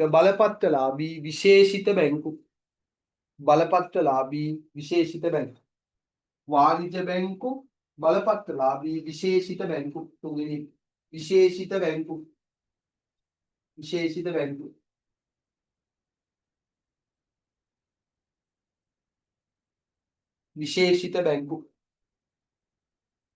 right. හරිද පුතේ? ඒකෙන් ගන්න පළවෙනි කෙනා කවුද? ශ්‍රී ලංකා මහ බැංකුව. right. මං කියවනේ මහ බැංකුව පිළිබඳව ඔතනදී පුතේ ලොකු සටහනක් දෙන්නේ නැහැ. මොකද හේතුව මේ පාඩමේ ඉස්සරහට වෙනම මාතෘකාවක් වෙනම නිපුණතාවක් තියෙනවා අපිට ශ්‍රී ලංකා මහ බැංකුව ගැන ඉගෙන ගන්න. එහෙනම් අපි ඔතන කරන්නේ මහ බැංකුව පිළිබඳ චූටි අර්ථ දැක්වීමක් ලියා ගන්න එක විතරයි. නමුත් අපිට ඉස්සරහට තියෙනවා මහ බැංකුවේ ඉතිහාසය, මහ බැංකුවේ කාර්ය, මහ බැංකුවේ අරමුණු. සෑන් ගොඩක් ඉගෙන ගන්න තියෙනවා ඉස්සරහට. එහෙනම් ඔතන මහ බැංකුව කියන්නේ මොකක්ද කියලා පොඩි සටහනක් දාගන්න. ලියන්න මෙහෙම. ශ්‍රී ලංකාවේ මූල්‍ය ප්‍රතිපත්තිය ශ්‍රී ලංකාවේ මූල්‍ය ප්‍රතිපත්තිය මතකයි නේද ළමයි? ඉගෙන ගන්න තුන්වෙනි පාඩමේ අපි කතා කරනවානේ තුන්වෙනි පාඩමේ ප්‍රතිපත්ති දෙකක් මතක් කරගන්න. තුන්වෙනි පාඩම රජය සහ ව්‍යාපාර අතර සම්බන්ධය කියන පාඩමේ අපි කතා කරන ප්‍රධාන ප්‍රතිපත්ති දෙකක් පුතේ. එකක් ඇවිල්ලා මූල්‍ය ප්‍රතිපත්තිය. අනික මොකද්ද? අනික ෆිස්කල් ප්‍රතිපත්තිය. මෙන්න මේ දෙක. මතකයි? එතකොට මූල්‍ය ප්‍රතිපත්තිය ක්‍රියාත්මක කරන වගකීම කාර්ද පැවරෙනවා කියලා ඉගෙන ගන්න. ශ්‍රී ලංකා මහ බැංකුව. ෆිස්කල් ප්‍රතිපත්තිය ක්‍රියාත්මක කරන්නේ කවුද? මහා භාණ්ඩාගාර. නේ? ඒවා ඉගෙනගෙන තියෙන්නේ. එහෙනම් මම මේ ඉගෙන ගත්ත දේ තමයි දැන් ආයෙ මේ ලියන්නේ. දැන් ලියන්න. මූල්‍ය ප්‍රතිපත්තිය ක්‍රියාත්මක කිරීම සඳහා මූල්‍ය ප්‍රතිපත්තිය ක්‍රියාත්මක කිරීම සඳහා රජයේ නියෝජිතයෙකු ලෙස මූල්‍ය ප්‍රතිපත්තිය ක්‍රියාත්මක කිරීම සඳහා රජයේ නියෝජිතයෙකු ලෙස රජයේ නියෝජිතයෙකු ලෙස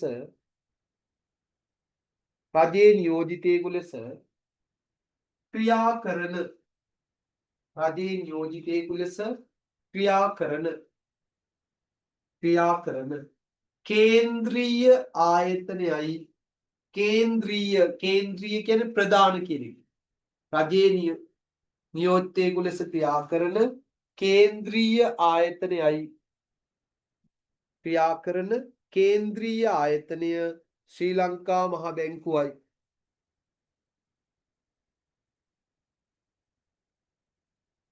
කේන්ද්‍රීය ආයතනය ශ්‍රී ලංකා මහ බැංකුවයි. ශ්‍රී ලංකා මහ බැංකුවයි. හරි. ඔච්චරයි. ඒතකොට දැනට ඔයා මතක තියාගන්න ලංකාවේ මූල්‍ය ප්‍රතිපත්තිය ක්‍රියාත්මක කරන අපේ රටේ පුතේ මූල්‍ය පද්ධතියේ කේන්ද්‍රීය ආයතනය ප්‍රධානම ආයතනය තමයි කවුද? ශ්‍රී ලංකා මහ බැංකුව. එච්චරයි. හරි. ඊට පස්සේ අපි ඉදිරියේදී මහ බැංකුව පිළිබඳව තවදුරටත් කතා කරමු. right. යන්නේ ඊළඟට දෙවෙනි කෙනා බලපත්‍රලාභී වාණිජ්‍ය බැංකුව. බලපත්‍රලාභී වාණිජ්‍ය බැංකුව. ඔන්න අහගෙන ඉන්න. බලපත්‍රලාභී වාණිජ්‍ය බැංකුව. මම මේක මතනවා පුතේ.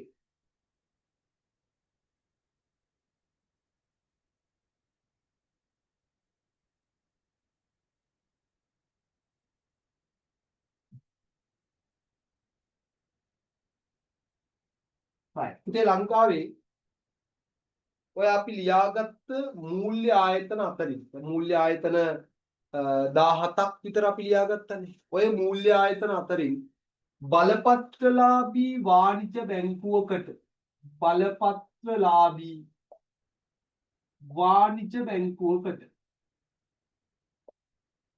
විතරක්ම කරන්න පුළුවන් කාර්යයන් කීපයක් අපේ රටේ තියෙනවා. ඒව වෙන කිසිම මූල්‍ය ආයතනයකට කරන්න බැහැ. මෙතන ඔයා මේ බලපත්‍රලාභී කියන වචනේ මම අදහස් ඉස්සලා කිව්වා.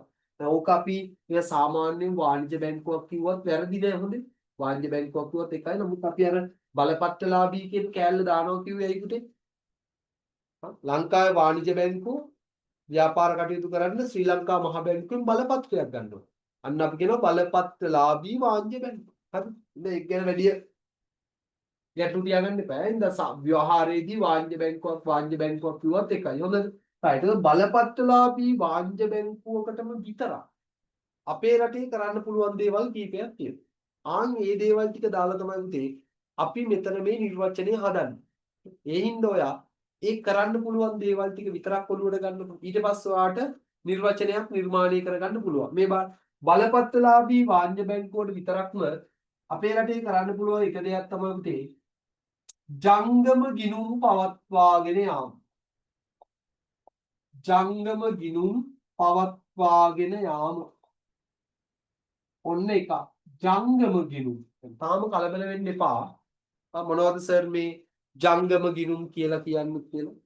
ඒව ඉස්සරහට හම් වෙනවා. මම කිව්වනේ අපේ රටේ බැංකු වල පුතේ මහජනතාවගෙන් තැන්පතු විදියට රැස් කරන තැන්පතු වර්ග තියෙනවා තුනක්. මුදල් රැස් කරන්න පුළුවන් තැන්පතු වර්ග තියෙනවා තුනක්.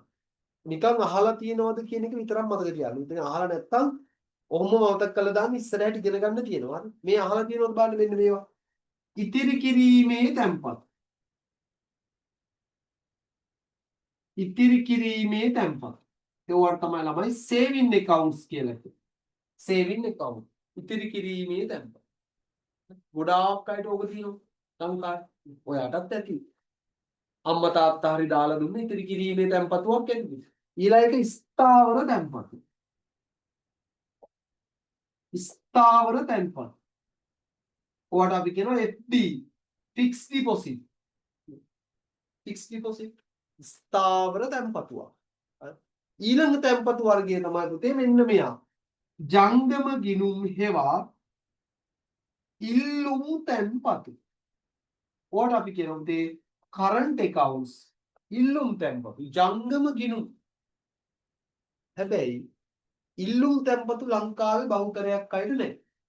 ඉල්ලුම් තැන්පතු වලටම තමයි ජංගම ගිණුම් කියලා කියන්නේ. කොහොමද? ජංගම ගිණුම් නැත්තම් ඉල්ලුම් තැන්පතු ඩිමාන්ඩ් ඩිපොසිට්. Demand deposit. නැත්තම් කරන්ට් account. මොකක්ද ඉල්ලුම් තැන්පතුවක් කියන්නේ? දැන් ඔය ඉස්සරහින් ඉගෙන ගන්න තියෙන දේවල්. දැන් මම මේ වචනේ අදිච්ච ඉන්න චුට්ටක් මතක් කරලා දෙනවා. නැත්තම් මේ තැන්පතු වර්ග තුන පිළිබඳව ඉස්සරහට වෙනම තියෙනවා කතා කරන්න. මේ වගේ වාසිය අවාසි, මේ වගේ තියෙන සමාන සමානතා, right. ඉතින් ඉල්ලුම් තැන්පතුවක් ඒවා ජංගම ගිණුමක් කියලා කියන්නේ ඔයාට මතකයිනේ අපි අර මුදල් කියන එකේ කතා කරා එක මුදල් වර්ගයක් බැංකු මුදල් කියලා. මොනවද අපි කතා කරේ? බැංකු මුදල්. බැංකු මුදල් කතා කරා මතකයි.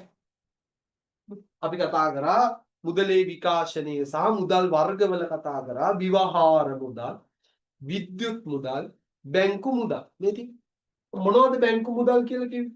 බැංකු මුදල් කියලා කිව්වොත් බැංකු මුදල් කියලා කිව්ව මතකද? ජංගම ගිණුම් වල මහජනයාගේ නමින් ජංගම ගිණුම් වල ඇතිශේෂ මහජනයාගේ නමින් වාණිජ බැංකුවල ජංගම ගිණුම් වල තියෙන ශේෂය තමයි බැංකු මුදල් කියලා කිව්වේ. කොහොමද බැංකු මුදල් නිර්වචනය කරන්නේ? මහජනයාගේ නමින් වාණිජ බැංකුවල ජංගම ගිණුම් වල තියෙන බැලන්ස් එක ශේෂය අපි කියනවා බැංකු මුදල්. එතකොට බලන්නකො මේ වාණිජ බැංකුවල ජංගම ගිණුම් වල අන්න පුතේ. හරි. ජංගම ගිණුම් හෙවත් ඉල්ලුම් තැන්පතු කියලා જાතියක් මිනිස්සු වාණිජ බැංකුවල පවත්වාගෙන යනවා. විශේෂයෙන්ම පුතේ චෙක්පත් ගනුදෙනු කරන්න තමයි ජංගම ගිණුම් මිනිස්සු ඕපන් කරන්නේ. කරන්ට් account එකක් තියෙන්නේ චෙක්පත් ගනුදෙනු කරන්න. ඒ හින්දා තමයි මම කිව්වේ ලංකාවේ ජංගම ගිණුමක් එවත් ඉල්ලුම් තැන්පතුවක් තියෙන පුතේ ගොඩාක් වෙලාවට ව්‍යාපාර කරන අයට. ඔයාට මට වගේ සාමාන්‍ය මිනිස්සුන්ට ගොඩක් වෙලාවට ජංගම ගිණුමක් ඉල්ලුම් තැන්පතුවක් අවශ්‍ය වෙන්නේ නැහැ. අපි චෙක්පත් තරහා ගනුදෙනු කරන්නේ නැහෙනි. චෙක්පත් වලින් මිනිස්සුන්ට ගෙවීම් කරන්නේ නැහෙනි. එහෙම කරන්නේ ගොඩාක් වෙලාවට ව්‍යාපාරික. එහෙනම් ව්‍යාපාරිකයින්ට චෙක්පත් ගනුදෙනු කරන්න නම් පුතේ අනිවාර්යෙන්ම ජංගම ගිණුමක් හෙවත් ඉල්ලුම් තැන්පතුවක් ඕපන් කරන්නම වෙනවා. ආන්ගේ ඉල්ලුම් තැන්පතු වල තියෙන මේ ශේෂය තමයි පුතේ අපි බැංකු මුදල් කියලා හඳුන්වන්නේ. තේරෙනවද? එහෙනම් අපේ රටේ ඉල්ලුම් තැන්පතු ජංගම ගිණුම් පවත්වාගෙන යන්න පුළුවන් මොන බැංකුවල විතරද? බලපත්‍රලාභී වාණිජ බැංකුවක විතරයි. වෙන කිසිම මූල්‍ය ආයතනයක පුතේ ජංගම ගිණුම් නැහැ. කරන්ට් accounts නැත. දැන් තේරුණාද? අන්න එහෙනම් වාණිජ බැංකුවකටම පමණක් කරන්න පුළුවන් දෙයක් තමයි මොකද්ද? ජංගම ගිණුම් පවත්වාගෙන යාම. දැන් ඊට පස්සේ තව එකක්. ඔය ජංගම ගිණුම් වල තියෙන ශේෂ යොදාගෙන වාණිජ බැංකු පුතේ විවිධ පාර්ශවයන්ට මුදල් ණයට දෙනවා. මේ දැන් ජංගම ගිණුමේ සල්ලි තියෙනවා. මම මගේ ජංගම ගිණුමේ සල්ලි තියෙනවා කියන්නේ වාණිජ බැංකුවල තියෙනවා මගේ ජංගම ගිණුම වල සල්ලි. ඒ මුදල් යොදාගෙන ඉතින් වාණිජ බැංකුව විවිධ ආකාරයේ ණය ලබා දීම් කරනවා. අන්නේ ණය වලින් ඒගොල්ලෝ පොඩි මැජික් එකක් පෙන්වනවා. මගේ ජංගම ගිණුමේ තියෙන මුදල් විවිධ පාර්ශවයන්ට ණයට දීලා වාණිජ බැංකුව පොඩි මැජික් එකක් පෙන්වනවා. ඕකට අපි කියනවා පුතේ මුදල් මැවීම කියලා. අන්න මවනවා. මොනවද මුදල් මැවීම? අන්න අපේ රටේ මේ මවනවා මැජික් එක. මහ බැංකුවටවත් කරන්න බෑ හොඳ. මහ බැංකුවට කරන්න පුළුවනුත් මුදල් අච්චු ගන්න එක විතරයි. මුදල් මවන්න බෑ. මුදල් මවන්න පුළුවන් අපේ රටේ එකම මූල්‍ය ආයතනය තමයි බලපත්‍රලාභී වාණිජ බැංකුව. කොහොමද මුදල් මවන්නේ? මේ ජංගම ගිණුම් වල තියෙන මුදල් යොදාගෙන. දැන් ඒක මුදල් මවන හැටි මට උගන්වන්න ඕන මම උගන්වන්න ඕනේ නෑ ඔයා. හේතුව තමයි ඔය මුදල් මැවීම ගැන උගන්වනවා උදේ ඉකෝන් වල සතු ගන්න. මං ඉතින් ආයේ පඬිත වැඩ කරන්න යන්න ඕනේ නෑනේ. මේ කොමර්ස් කරලා ඉකෝන් කරනවනේ. ඉකෝන් වල වෙනම තියෙනවා මුදල් මැවීම. ඒක සමීකරණයක් එහෙම හදලා සමීකරණයට දාලා පේපර් එකෙන් මං හිතන්නේ නැති මුදල් මවන්නේ කොහොමද? මෙච්චර මුදලකින් කොච්චරක් මවන්න පුළුවන්ද? ඒක උගන්වනවා. දැන් ඔයා මගෙන් මතක තියාගන්න මොකද්ද?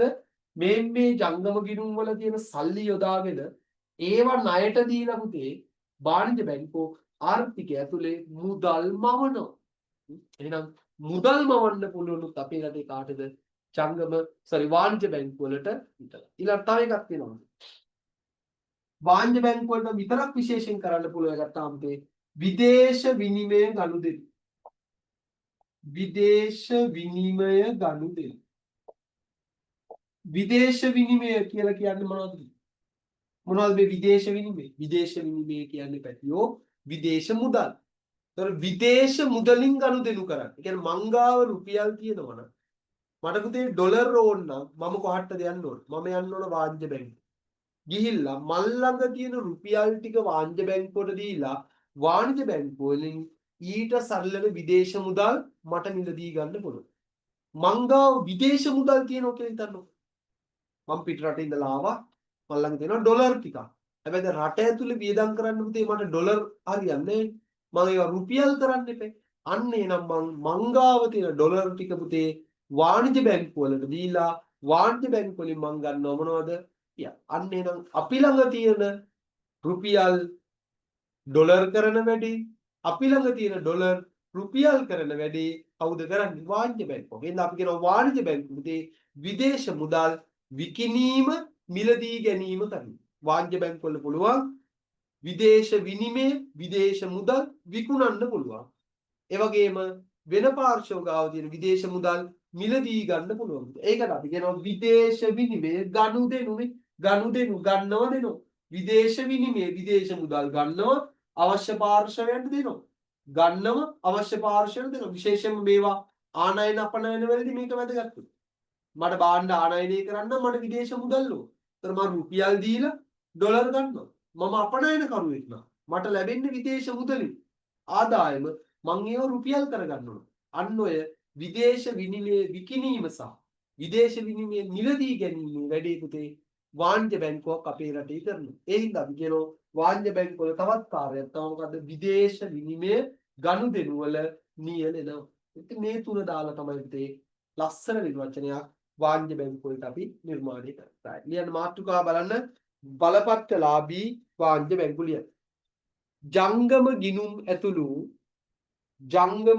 ඇතුළු අවබෝධයෙන් ලියන්නේ ජංගම ගිණුම් ඇතුළු අනෙකුත් තැන්පතු ගිණුම් ජංගම ගිණුම් ඇතුළු අනෙකුත් තැන්පතු ගිණුම් පවත්වාගෙන යාම හා අනෙකුත් තැන්පතු ගිණුම් පවත්වාගෙන යාම හා අනෙකුත් තැන්පතු ගිණුම් පවත්වාගෙන යාම හා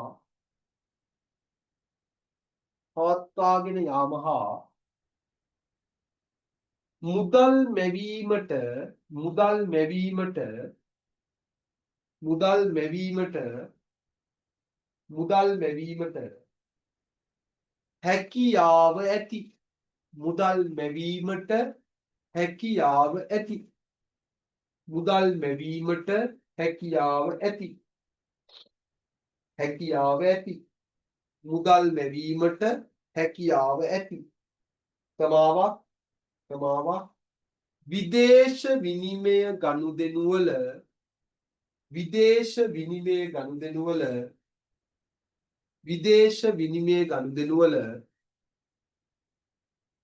විදේශ විනිමය ගනුදෙනු වල නිරත මූල්‍ය ආයතන විශේෂයයි විදේශ විනිමය ගනුදෙනු වල නිරත මූල්‍ය ආයතන විශේෂයයි විදේශ විනිමය ගනුදෙනු වල නිරත මූල්‍ය ආයතන විශේෂයයි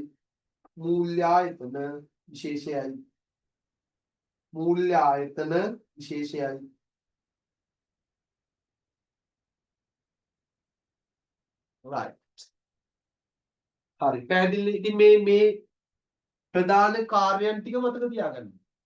ජංගම ගිණුම් හෙවත් ඉල්ලුම් තැන්පතු ඇතුළු අනෙකුත් තැන්පතු පවත්වාගෙන යන්න පුළුවන්.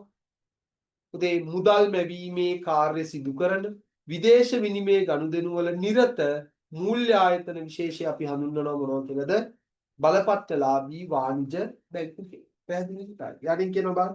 මේවා ශ්‍රී ලංකා මහ බැංකුවේ මුදල් මණ්ඩලයෙන් අන්න එතන චුට්ටක් හදාගන්න පුතේ. දැන් ඉස්සරහට මම ගියපුවාම කියලා දෙන්නම්. දැන් මහ බැංකුවේ මුදල් මණ්ඩලය කියලා එකක් නෑ. ඒක චුට්ටක් වෙනස් වෙලා තියෙන්නේ.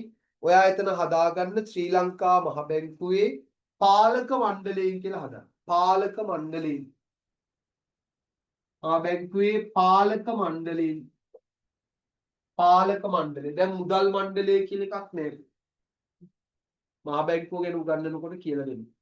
පාලක මණ්ඩලයේ බලපත්‍රයක් ලබාගත යුතු බැවින් බලපත්‍රලාභී වාණිජ බැංකු ලෙස හඳුන්වයි. ශ්‍රී ලංකාවේ බලපත්‍රලාභී වාණිජ බැංකු 25ක් දැන් නම් පුතේ 25ක් නැහැ. දැන් නෑ 25ක්. ඔයා මෑත කාලේ නිවුස් එහෙම බැලුවා නම් ලංකාවේ ව්‍යාපාර කටයුතු කරපු විදේශ වාණිජ බැංකු දෙකක් අපේ රටේ ව්‍යාපාර කටයුතු නැවැත්තුවා. ඇහුණද ප්‍රවෘත්තිය? දැන් මාසයකට වගේ ආසන්න කාලෙක උඩදී ඇහුණද ප්‍රවෘත්තිය? නිවුස් වල කිව්වා, සෝෂල් මීඩියා වල ගියා විදේශ රටක වාණිජ බැංකු දෙකක් ලංකාවේ ව්‍යාපාර කටයුතු කරගෙන ගියා. ඒ බැංකු දෙක තමන්ගේ ව්‍යාපාර කටයුතු අපේ රටේ නැවැත්තුවා. නවත්තලා ඒක අපේ රටේ තියෙන තවත් වාණිජ බැංකුවකට බාර දුන්නා. එතකොට ඒ වාණිජ බැංකුව ඒ සියලුම තැන්පත්කරුවෝ සහ සියලුම සේවකයන් අරගෙන දැන් ව්‍යාපාරය කරගෙන. මොකද්ද වාණිජ බැංකු දෙක? එහා පැත්තේ තියෙනවා බලන්න මම ඔයාලට ලංකාවේ ක්‍රියාත්මක බලපත්‍රලාභී වාණිජ බැංකුව ලිස්ට් එකක් දීලා තියෙනවා බලන්න. ඉතින් ඕවා අප්ඩේට් කරගන්න පුළුවන් පුතේ. මහ බැංකුවේ වෙබ්සයිට් එකට යන්න. අලුතෙන් වාණිජ බැංකු එකතු වෙනවා. තියෙන වාණිජ බැංකු ගොඩාක් වෙලාවට අයින් වෙලා යනවා. කලාතුරකින් තමයි වෙන්නේ. නමුත් අලුතෙන් වාණිජ බැංකු පද්ධතියට එකතු වෙන්න පුළුවන්. ඒවා අපි කොහින්ද යාවත්කාලීන කරගන්නේ? මේ කරුණු අපි කොහින්ද ගන්නෙ? මහ බැංකු වෙබ්සයිට් එකට යන්න. ශ්‍රී ලංකා මහ බැංකුවේ වෙබ්සයිට් එක දන්නව නේද? නිකම් ඔය ෆෝන් එකේ ඇන කුරුටු ගගා ඉන්න වෙලාවේ ඒවා තමයි හොයන්න ඕනේ. මේ www.cbsl.lk Central Bank of Sri Lanka මේ වෙබ්සයිට් එකට ගිහින් බලන්න. ඔයා පෙන්න ඔක්කොම අපි උගන්වන්නේ මේ වගේ අප්ඩේට් කරගත්ත විෂය කරුණු තමයි. ඔය ෆෝන් එකේ කූරු ගගා ඉන්න වෙලාවේ ආහාර මේක එකාගේ වට කමෙන්ට්ස් දාලා ඉන්න වෙලාවේ ඊළ පොඩ්ඩක් සර්ච් කරලා බලන්න www.cbsl.lk. ඕකේ තියෙනවා ලංකාවේ බලපත්‍රලාභී වාණිජ බැංකු ලිස්ට් එක තියෙනවා. මාත් ඔකට අරගෙන තියෙන ඕකෙන් තමයි. හැබැයි අර ඕක මම ගත්තට පස්සේ මේ දැන් මාසෙකට විතර උඩදී ලංකාවේ ක්‍රියාත්මක වුණු විදේශ වාණිජ බැංකු දෙකක් පුතේ අපේ රටේ ව්‍යාපාර කටයුතු නැවතුණා. දැන් බලන්න මම ඔය ලංකාවේ ක්‍රියාත්මක වුණු බලපත්‍රලාභී වාණිජ බැංකු බෙදලා තියෙනවා ප්‍රධාන කොටස් තුනකට. එකක් රාජ්‍ය වාණිජ බැංකු. ලංකාවේ ක්‍රියාත්මක වන රජයට අයිති වාණිජ බැංකු දෙකක් තියෙනවා. ඔය විභාගයට අහලා තියෙනවා පුතේ. රජයේ වාණිජ බැංකු දෙකයි. එක මහජන බැංකුව, අනික තමයි මොකද්ද?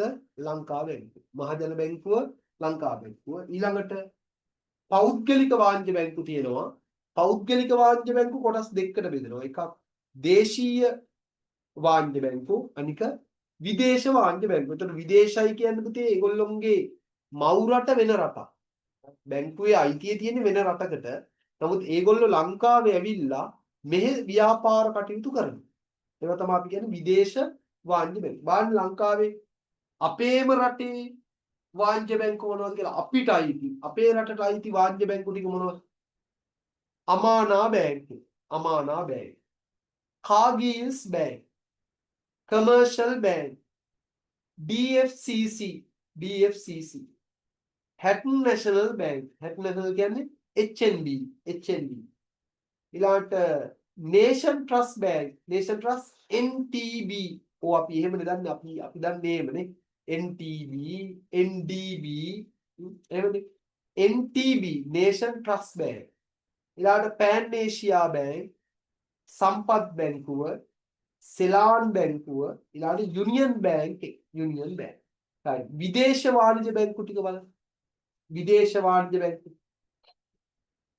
Axis Bank Limited, Axis, Citibank, Deutsche Bank, Habib Bank, ICICI Bank, Indian Bank, MCB Bank, Public Bank Bihar, Standard Chartered එක, State Bank of India, the Hong Kong and Shanghai Bank, HSBC.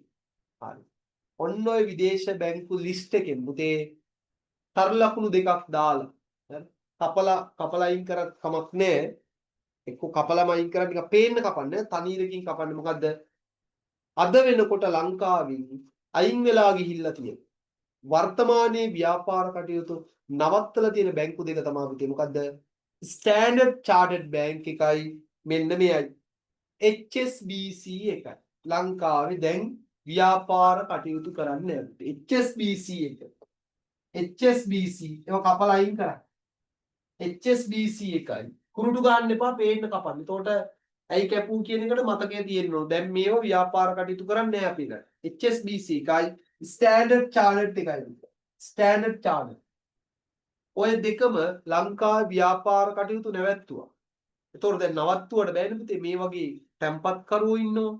මේ වගේ වැඩ කරන සේවකයෝ ඉන්නවා. අන්න මේ බැංකු දෙකේම තැන්පත් කරුවන් සේවකයන්ව ගත්ත කවුද පුතේ? NTB එක. Nation Trust Bank. NTB ලා යටතට ගත්තා.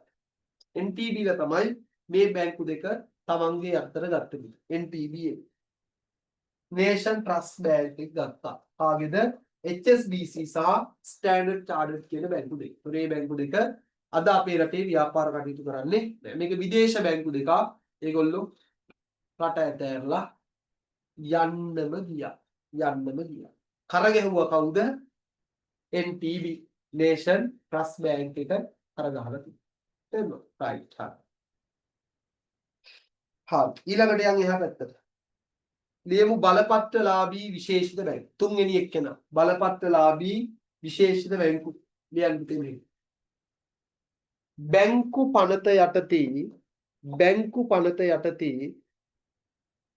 බැංකු පනත යටතේ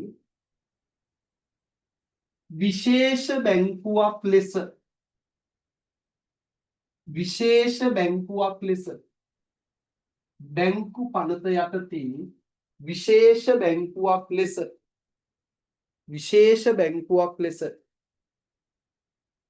විශේෂ බැංකුවක් ලෙස ව්‍යාපාර කටයුතු කරගෙන යාමට විශේෂිත බැංකුවක් ලෙස ව්‍යාපාර කටයුතු කරගෙන යාමට ශ්‍රී ලංකා මහ බැංකුවෙන් ව්‍යාපාර කටයුතු කරගෙන යාමට ශ්‍රී ලංකා මහ බැංකුවෙන්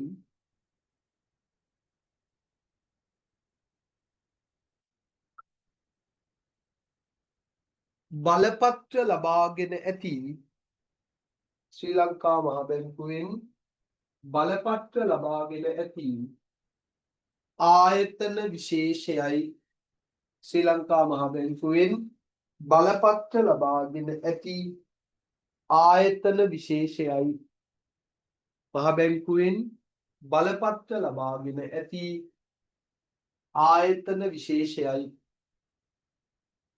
ආයතන විශේෂයයි ශ්‍රී ලංකා මහ බැංකුවෙන් බලපත්‍ර ලබාගෙන ඇති ආයතන විශේෂයයි. right. ඊළඟට යටින් බලන්න. ඔන්න බලන්න මෙහි ඇති විශේෂත්වය නම් අන්න highlight කරගන්න වෙනම බලපත්‍රලාභී විශේෂිත බැංකුවක තියෙන විශේෂිතම දේවල් ටික තමයි මේ වගේ highlight කරගන්න. ජංගම ගිණුම් පවත්වාගෙන යාමට හා විදේශ විනිමය ගනුදෙනු වල නිරත වීමට අවසර නැත. මං කියවනේ ඔය දෙක කරන්න පුළුවන් වාණිජ බැංකුවකට විතරයි. එහෙනම් වාණිජ බැංකුව ඇරුණාම විශේෂිත බැංකුව වලට පුතේ ජංගම ගිණුම් පවත්වාගෙන යන්නත් බෑ. විදේශ විනිමය ගනුදෙනු වල නිරත වෙන්නත් බෑ. ඒ කියන්නේ එතකොට ඔයා මයින් ආයි සර් එතකොට මුදල් මවන්න. ඉතින් මුදල් මවන්නත් බෑ පුතේ. ඇයි? ඉතින් මං කියන්නේ ජංගම ගිණුම් වල තියෙන ශේෂ යොදාගෙන තමයි වාණිජ්‍ය බැංකුවක් මුදල් මවන්නේ කියලා. ඉතින් ජංගම ගිණුම් නැත්තම් විශේෂිත බැංකුව වල අහවල් එකෙන්ද මුදල් මවන්නේ. එතකොට ඒකයි අමුතුවෙන් කියන්න දෙයක් නැහැ. එහෙනම් බලපත්‍රලාභී විශේෂිත බැංකුවට ජංගම ගිණුම් පවත්වාගෙන යන්නත් බෑ. ඒ හින්දා මුදල් මවන්නත් බෑ. විදේශ විනිමය ගනුදෙනුවලද නිරත විය නොහැක. හුද්දට හයිලයිට් කරලා. පේන්න හයිලයිට්. ඔය තව විභාගෙදී අහන්න. බලපත්‍රලාභී විශේෂිත බැංකුවල පුතේ ජංගම ගිණුම් පවත්වාගෙන යන්නත් බෑ. විදේශ විනිමය ගනුදෙනුවල නිරත වෙන්නත් බෑ. මතක තියාගන්න. විදේශ විනිමය ගනුදෙනුවල නිරත වෙන්නත් බෑ. right. කියවන්න ඊට පස්සේ. එහෙත් ඉතිරි කිරීමේ ගිණුම් හා කාලීන තැන්පතු ගිණුම් වශයෙන් මහජනතාවගෙන් මුදල් තැන්පතු බාර ගැනීමට අවසර ඇත. ඒ කියන්නේ පුතේ ඉතිරි කිරීමේ තැන්පතු බාර ගන්න පුළුවන්. ෆික්ස් ඩිපොසිට් බාර ගන්න පුළුවන්. FD තියෙනවා. හරි සේවින් account බාර ගන්නත් පුළුවන්. ෆික්ස් ඩිපොසිට් බාර ගන්නත් පුළුවන්. ඒ දෙක බලපත්‍රලාභී විශේෂිත බැංකුවකට කරන්න පුළුවන්. ඊට පස්සේ කියන එහෙත් වර්තමානයේ ඇතැම් බලපත්‍රලාභී විශේෂිත බැංකුවලට විදේශ විනිමය ගනුදෙනුවල නිරත වෙන්න රජය අවසර දීලා තියෙනවා. ඒක වැඩි ලොකුවට ගන්න යන්න එපා. ඔය විශේෂයෙන්ම ජාතික ඉතිරි කිරීමේ බැංකුව NSB එකට එම රජයේ පුතේ විශේෂ අවසරයක් දීලා තියෙනවා විදේශ විනිමය ගනුදෙනුවල නිරත වෙන්න. ඒක ඔයා වැඩි යාත්‍රාන්න යන්න ඕනේ. මතක තියාගන්න ඕනේ නම් මෙච්චරයි. බලපත්‍රලාභී විශේෂිත බැංකුවලට ජංගම ගිණුම් පවත්වාගෙන යන්න බෑ. විදේශ විනිමය ගනුදෙනුවල නිරත වෙන්න බෑ. ඒ වුණාට ඒගොල්ලන්ට ඉතිරි කිරීමේ සහ කාලීන ස්ථාවර තැන්පතු ජනතාවගෙන් බාර ගන්න අවසර තියෙනවා. පැහැදිලිද? right. බලන්න ලංකාවේ තියෙන බලපත්‍රලාභී විශේෂිත බැංකුවල උදාහරණ පුතේ. විශේෂිත බැංකුවල උදාහරණ බලන්න. ජාතික ඉතිරි කිරීමේ බැංකුව. නේ? ඕවා කෙටියෙන් ඕන ලියන්න NSB. එහෙමනේ අපි විවහාරය කරන්නේ ඕවා. NSB ජාතික ඉතිරි කිරීමේ බැංකුව. රාජ්‍ය උකස්සා ආයෝජන බැංකුව අපි කියන SMIB බැංකුව. SMIB උකස්සා ආයෝජන බැංකුව SMIB. State Mortgage Investment Bank SMIB. ඊළඟ ලංකා පුත්‍ර ඩිවෙලොප්මන්ට් බැංක් සනස ඩිවෙලොප්මන්ට් බැංක්. සනස ඩිවෙලොප්මන්ට් කියන්නේ සනස සංවර්ධන බැංකුව. SDB කියන්නේ Sanasa development bank. SDB Sanasa development bank. ඊළඟට ශ්‍රී ලංකා නිවාස සංවර්ධන මූල්‍ය සංස්ථාව ඕකට අපි කියන පුතේ HDFC ජාතියේ නිවාස බැංකුව. එහෙමයි කියන්නේ. ටීවී එකේ ඇඩ් එකක් කරනකොට බලන්න. ගෙයක් හදන්න ඉඩමක් ගන්න. ගෙයක් අලුත් වැඩියා කරගන්න එන්න ජාතියේ නිවාස බැංකුවට. කවුද ජාතියේ නිවාස බැංකුව පුතේ දෙන්න? Housing Development Finance Corporation HDFC. ඊළඟට ශ්‍රී ලංකා ඉතිරි කිරීමේ බැංකුව පටල ගන්න එපා. ජාතික ඉතිරි කිරීමේ බැංකුවයි ශ්‍රී ලංකා ඉතිරි කිරීමේ බැංකුවයි කියන දෙකක් ඈ. මේකේ SLS බැංක්. ශ්‍රී ලංකා සේවිං බැංක්. ශ්‍රී ලංකා ඉතිරි කිරීමේ බැංකුව. අරක NSB නේ. අරක ජාතික ඉතිරි කිරීමේ බැංකුව. ඔය තමයි ළමයින්ට පැටලෙන්නේ. අරක ජාතික ඉතිරි කිරීමේ බැංකුව. මේක ශ්‍රී ලංකා ඉතිරි කිරීමේ බැංකුව. SLS bank. අවසානික ප්‍රාදේශීය සංවර්ධන බැංකුව දෙපයින් නැකින්න ශ්‍රී ලාංකිකයින්ගේ බැංකුව RDB Regional Development Bank RDB ප්‍රාදේශීය සංවර්ධන බැංකුව RDB. හරි. විශේෂ සටහනක් නම් දාගන්න එනවා පුතේ. ඔතන තිබ්බ නේද ලංකා පුත්‍ර සංවර්ධන බැංකුව. හරි. මේ මේකක් තිබ්බනේ ලංකා පුත්‍ර සංවර්ධන බැංකුව. ඔන්න ඔය ලංකා පුත්‍ර සංවර්ධන බැංකුවයි SLS බැංකුවයි මේ දෙක ශ්‍රී ලංකා ඉතිරි කිරීමේ බැංකුවයි ලංකා පුත්‍ර සංවර්ධන බැංකුවයි අද පුතේ RDB බැංකුව යටතට පත් කරලා තියෙන්නේ. RDB බැංකුව යටතට පත් කරලා තියෙන්නේ. ඒ කියන්නේ මේ දෙක අද ඒ දෙකේ නමින් ක්‍රියාත්මක වෙන්නේ නැහැ. ලංකා පුත්‍ර සංවර්ධන බැංකුව කියලා අද ක්‍රියාත්මක වෙන්නේ නැහැ. ලංකා පුත්‍ර සංවර්ධන බැංකුව සම්පූර්ණයෙන් අද ප්‍රාදේශීය සංවර්ධන බැංකුව යටතට දාලා තියෙනවා. ඒින්ද චුට්ටක් පොඩි සටහනක් කොතන දාගන්න තර ලකුණක් දාලා දාගන්න. තර ලකුණක් දාලා දාගන්න පුතේ. ඔතන ලියන්න පොඩි තර ලකුණක් ලියලා ලංකාපුත්ත සංවර්ධන බැංකුව සහ ලංකාපුත්ත සංවර්ධන බැංකුව සහ ශ්‍රී ලංකා ඉතිරි කිරීමේ බැංකුව ශ්‍රී ලංකා ඉතිරි කිරීමේ බැංකුව ලංකාපුත්‍ර සංවර්ධන බැංකුව සහ ශ්‍රී ලංකා ඉතිරි කිරීමේ බැංකුව ශ්‍රී ලංකා ඉතිරි කිරීමේ බැංකුව ප්‍රාදේශීය සංවර්ධන බැංකුව යටතට ප්‍රාදේශීය සංවර්ධන බැංකුව යටතට ප්‍රාදේශීය සංවර්ධන බැංකුව යටතට ප්‍රාදේශීය සංවර්ධන බැංකුව යටතට පත් කර ඇත ප්‍රාදේශීය සංවර්ධන බැංකුව යටතට පත් කර ඇත ප්‍රාදේශීය සංවර්ධන බැංකුව යටතට පත් කර ඇත පත් කර ඇත ප්‍රාදේශීය සංවර්ධන බැංකුව යටතට පත් කර ඇත පත් කර ඇත රයිට් හරි එහෙනම් ඔන්න දැන් බැංකු අංශය නියෝජනය කරන තුන්දෙනාම අපි කතා කරා. අපි මේ කතා කරන්නේ ලංකාවේ මූල්‍ය ආයතන ගැන. මූල්‍ය ආයතන වර්ගීකරණයේ පළවෙනි එක තමයි බැංකු අංශය. බැංකු අංශය. දැන් බැංකු අංශයේ තුන්දෙනෙක් හිටියා. එක්කෙනෙක් මහ බැංකුව අපි යා ගැන සටහනක් දාගත්තා.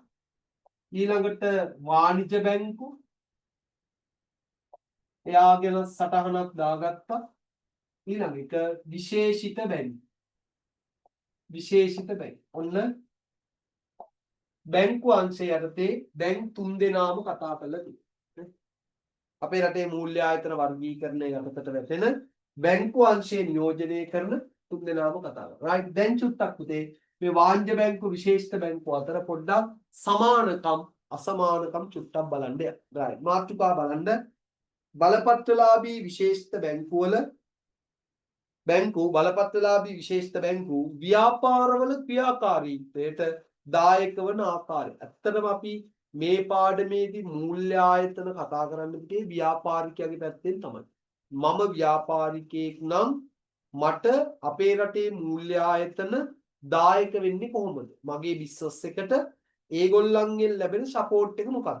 අන්න දැන් අපි බලන්න යනවා බලපත්‍රලාභී විශේෂිත බැංකු මෙයා අපේ රටේ ව්‍යාපාරිකයින්ගේ කටයුතු වලට දායක වෙන්නේ කොහොමද? මම සෙට් එකක් දීලා තියෙනවා නැතිව ලියමු. 1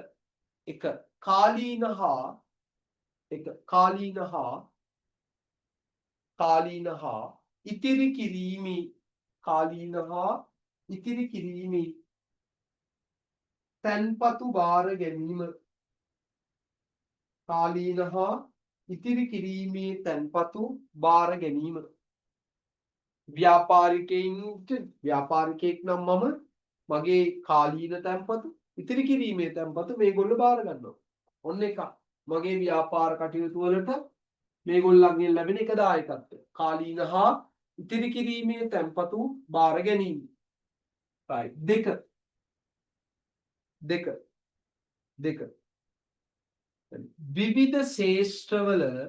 විවිධ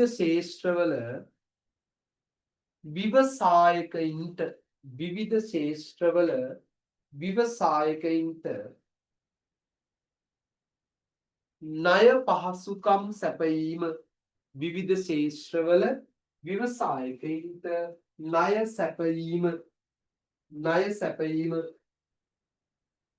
ණය සැපයීම. විවිධ ශේෂ්ත්‍රවල ව්‍යවසායකයින්ට ණය සැපයීම. තුන්වෙනි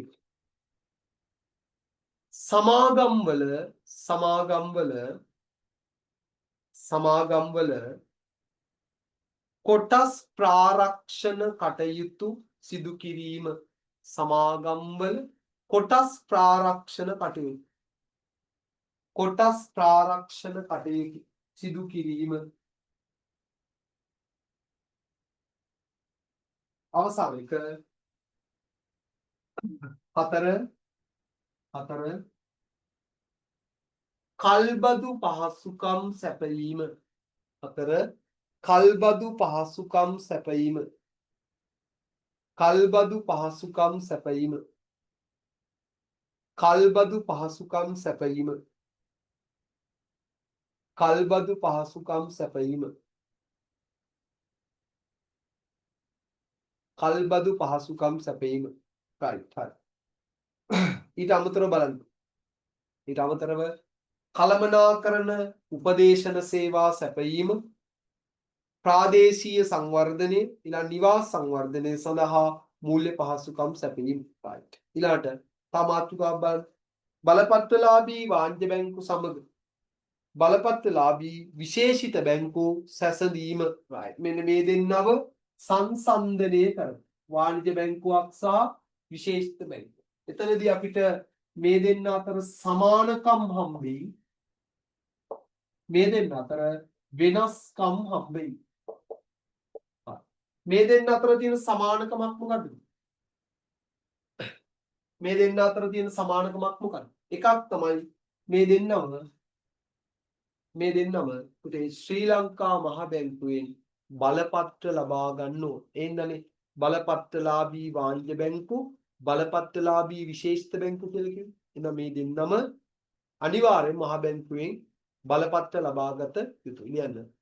එක සමානකම්. මුලින්ම තියෙනවා බලන්න සමානකම්. මහ බැංකුවේ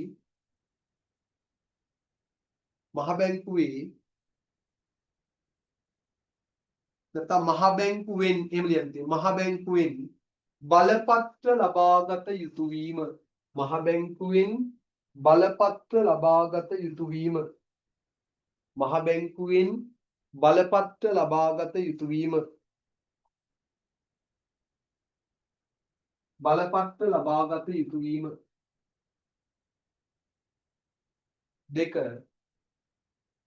දෙක දෙවෙනි එක ජනතාවගෙන් තැන්පතු බාර ගැනීමට නැත්නම් තැන්පතු බාරගත හැකිවීම ඇති එහෙම කියන්නේ කෙටියෙන් කියන්නේ ජනතාවගෙන් තැන්පතු බාරගත හැකිවීම මේ දෙන්නටම ජනතාවගෙන් පුතේ මුදල් රැස් කරන්න පුළුවන් තැන්පතු විදිහට ඉතිරි කිරීමේ තැන්පතු ස්ථාවර තැන්පතු විදිහට මුදල් රැස් කරන්න පුළුවන් ජනතාවගෙන් තැන්පතු බාර ගැනීමට හැකිවීම තැන්පතු බාර ගැනීමට හැක right වෙනස්කම් ලියමු අසමානතා මම දෙපැත්තට දාලා තියෙනවා ටියුට් එක එක පැත්තක් බලපත්‍රලාභී වාණිජ බැංකුව අනිත් පැත්ත බලපත්‍රලාභී විශේෂිත බැංකුව වාණිජ බැංකුව පැත්තේ ලියන්න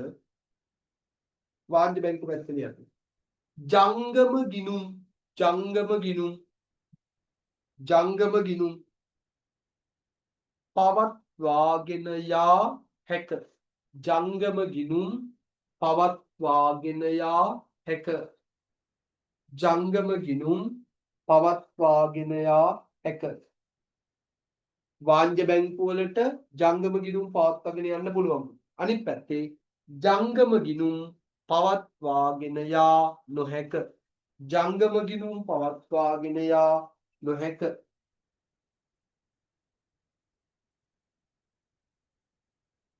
ජංගම ගිණුම් පවත්වාගෙන යා නොහැක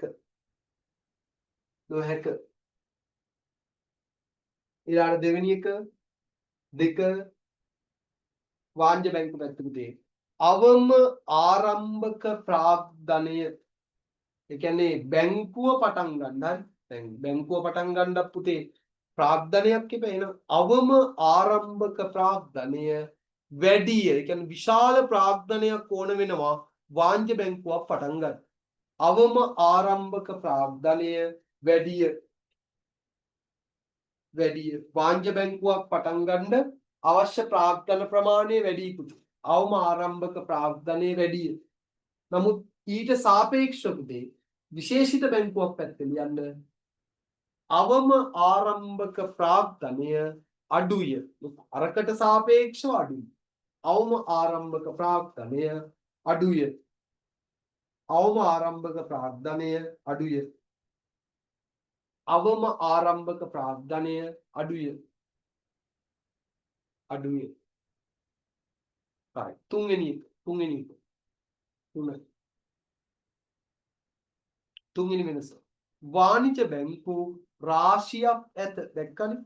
අපේ රටේ වාණිජ බැංකු තියෙනවා 20කට එහා ප්‍රමාණයක්. වාණිජ බැංකු රාශියක් ඇත. වාණිජ බැංකු රාශියක් ඇත. වාණිජ බැංකු රාශියක් ඇත.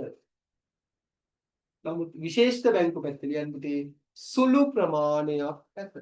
විශේෂිත බැංකු ලංකාවේ තියෙන බොහොම සුළු ප්‍රමාණයක්. සුළු ප්‍රමාණයක් ඇත. සුළු ප්‍රමාණයක් ඇත. සුළු ප්‍රමාණයක් ඇත. අවසානික 4 අවසානික 4 අවසානික විදේශ වාණිජ බැංකුද විදේශ වාණිජ බැංකුද 4 වෙනි එක විදේශ වාණිජ බැංකුද දැකිය හැක. විදේශ වාණිජ බැංකුද දැකිය හැක. ලංකාවේ ඇතුලේ අපි දැක්කපු දේ වෙනත් රටවල වාණිජ බැංකුත් අපේ රටේ තියෙනවා. විදේශ වාණිජ බැංකුද දැකිය හැක. විදේශ වාණිජ බැංකුද දැකිය හැක. හැබැයි මතක තියාගන්න පුතේ විශේෂිත බැංකු ලංකාවේ තියෙන්නේ අපේ රටේ බැංකු විතරයි. විදේශ විශේෂිත බැංකු ලංකාවේ නැහැ. එහෙනම් අනිත් පැත්ත වාලියන්න විශේෂිත බැංකු පැත්තට යන්න දේශීය බැංකු පමණක් දැකිය හැක. විදේශ බැංකු නැහැ. දේශීය බැංකු පමණක් දැකිය හැක. විශේෂිත බැංකු තියෙන්නේ ලංකාවේ අපේ රටේම බැංකු විතරයි. දේශීය බැංකු පමණක් දැකිය හැක. නැත්නම් ක්‍රියාත්මක වේ. දේශීය බැංකු පමණක් ක්‍රියාත්මක වේ. දේශීය බැංකු පමණක් ක්‍රියාත්මක වේ. ක්‍රියාත්මක වේ. right හරි. ඔන්න පුතේ. හරි. ඉතින් අද මේ වෙලාවේ කතා කරේ ලංකාවේ මූල්‍ය ආයතන පද්ධතියේ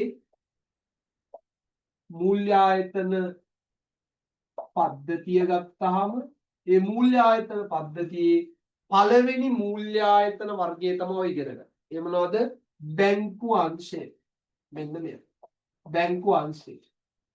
බැංකු අංශය. විශේෂයෙන්ම හරි මේකේ යම් වෙනස්කම් තිබ්බ අපි දැක්කනේ. දැන් මේක එතකොට පෞගිය අවුරුදු වල අයියලක් කළා ඉගෙන ගත්ත ටියුට් එකක් හරි රෙකෝඩින් එකක් හරි බල්ලා හරියන්නේ නැහැ පුතේ. හරි මෙතන විශාල වෙනස්කම් දෙකක් අපි කිව්වා. එතන බැංකු අංශය යටතේ අපි ප්‍රධාන ආයතන 3ක් සැලකුවට පල්ලෙහාට යනකොට නේද?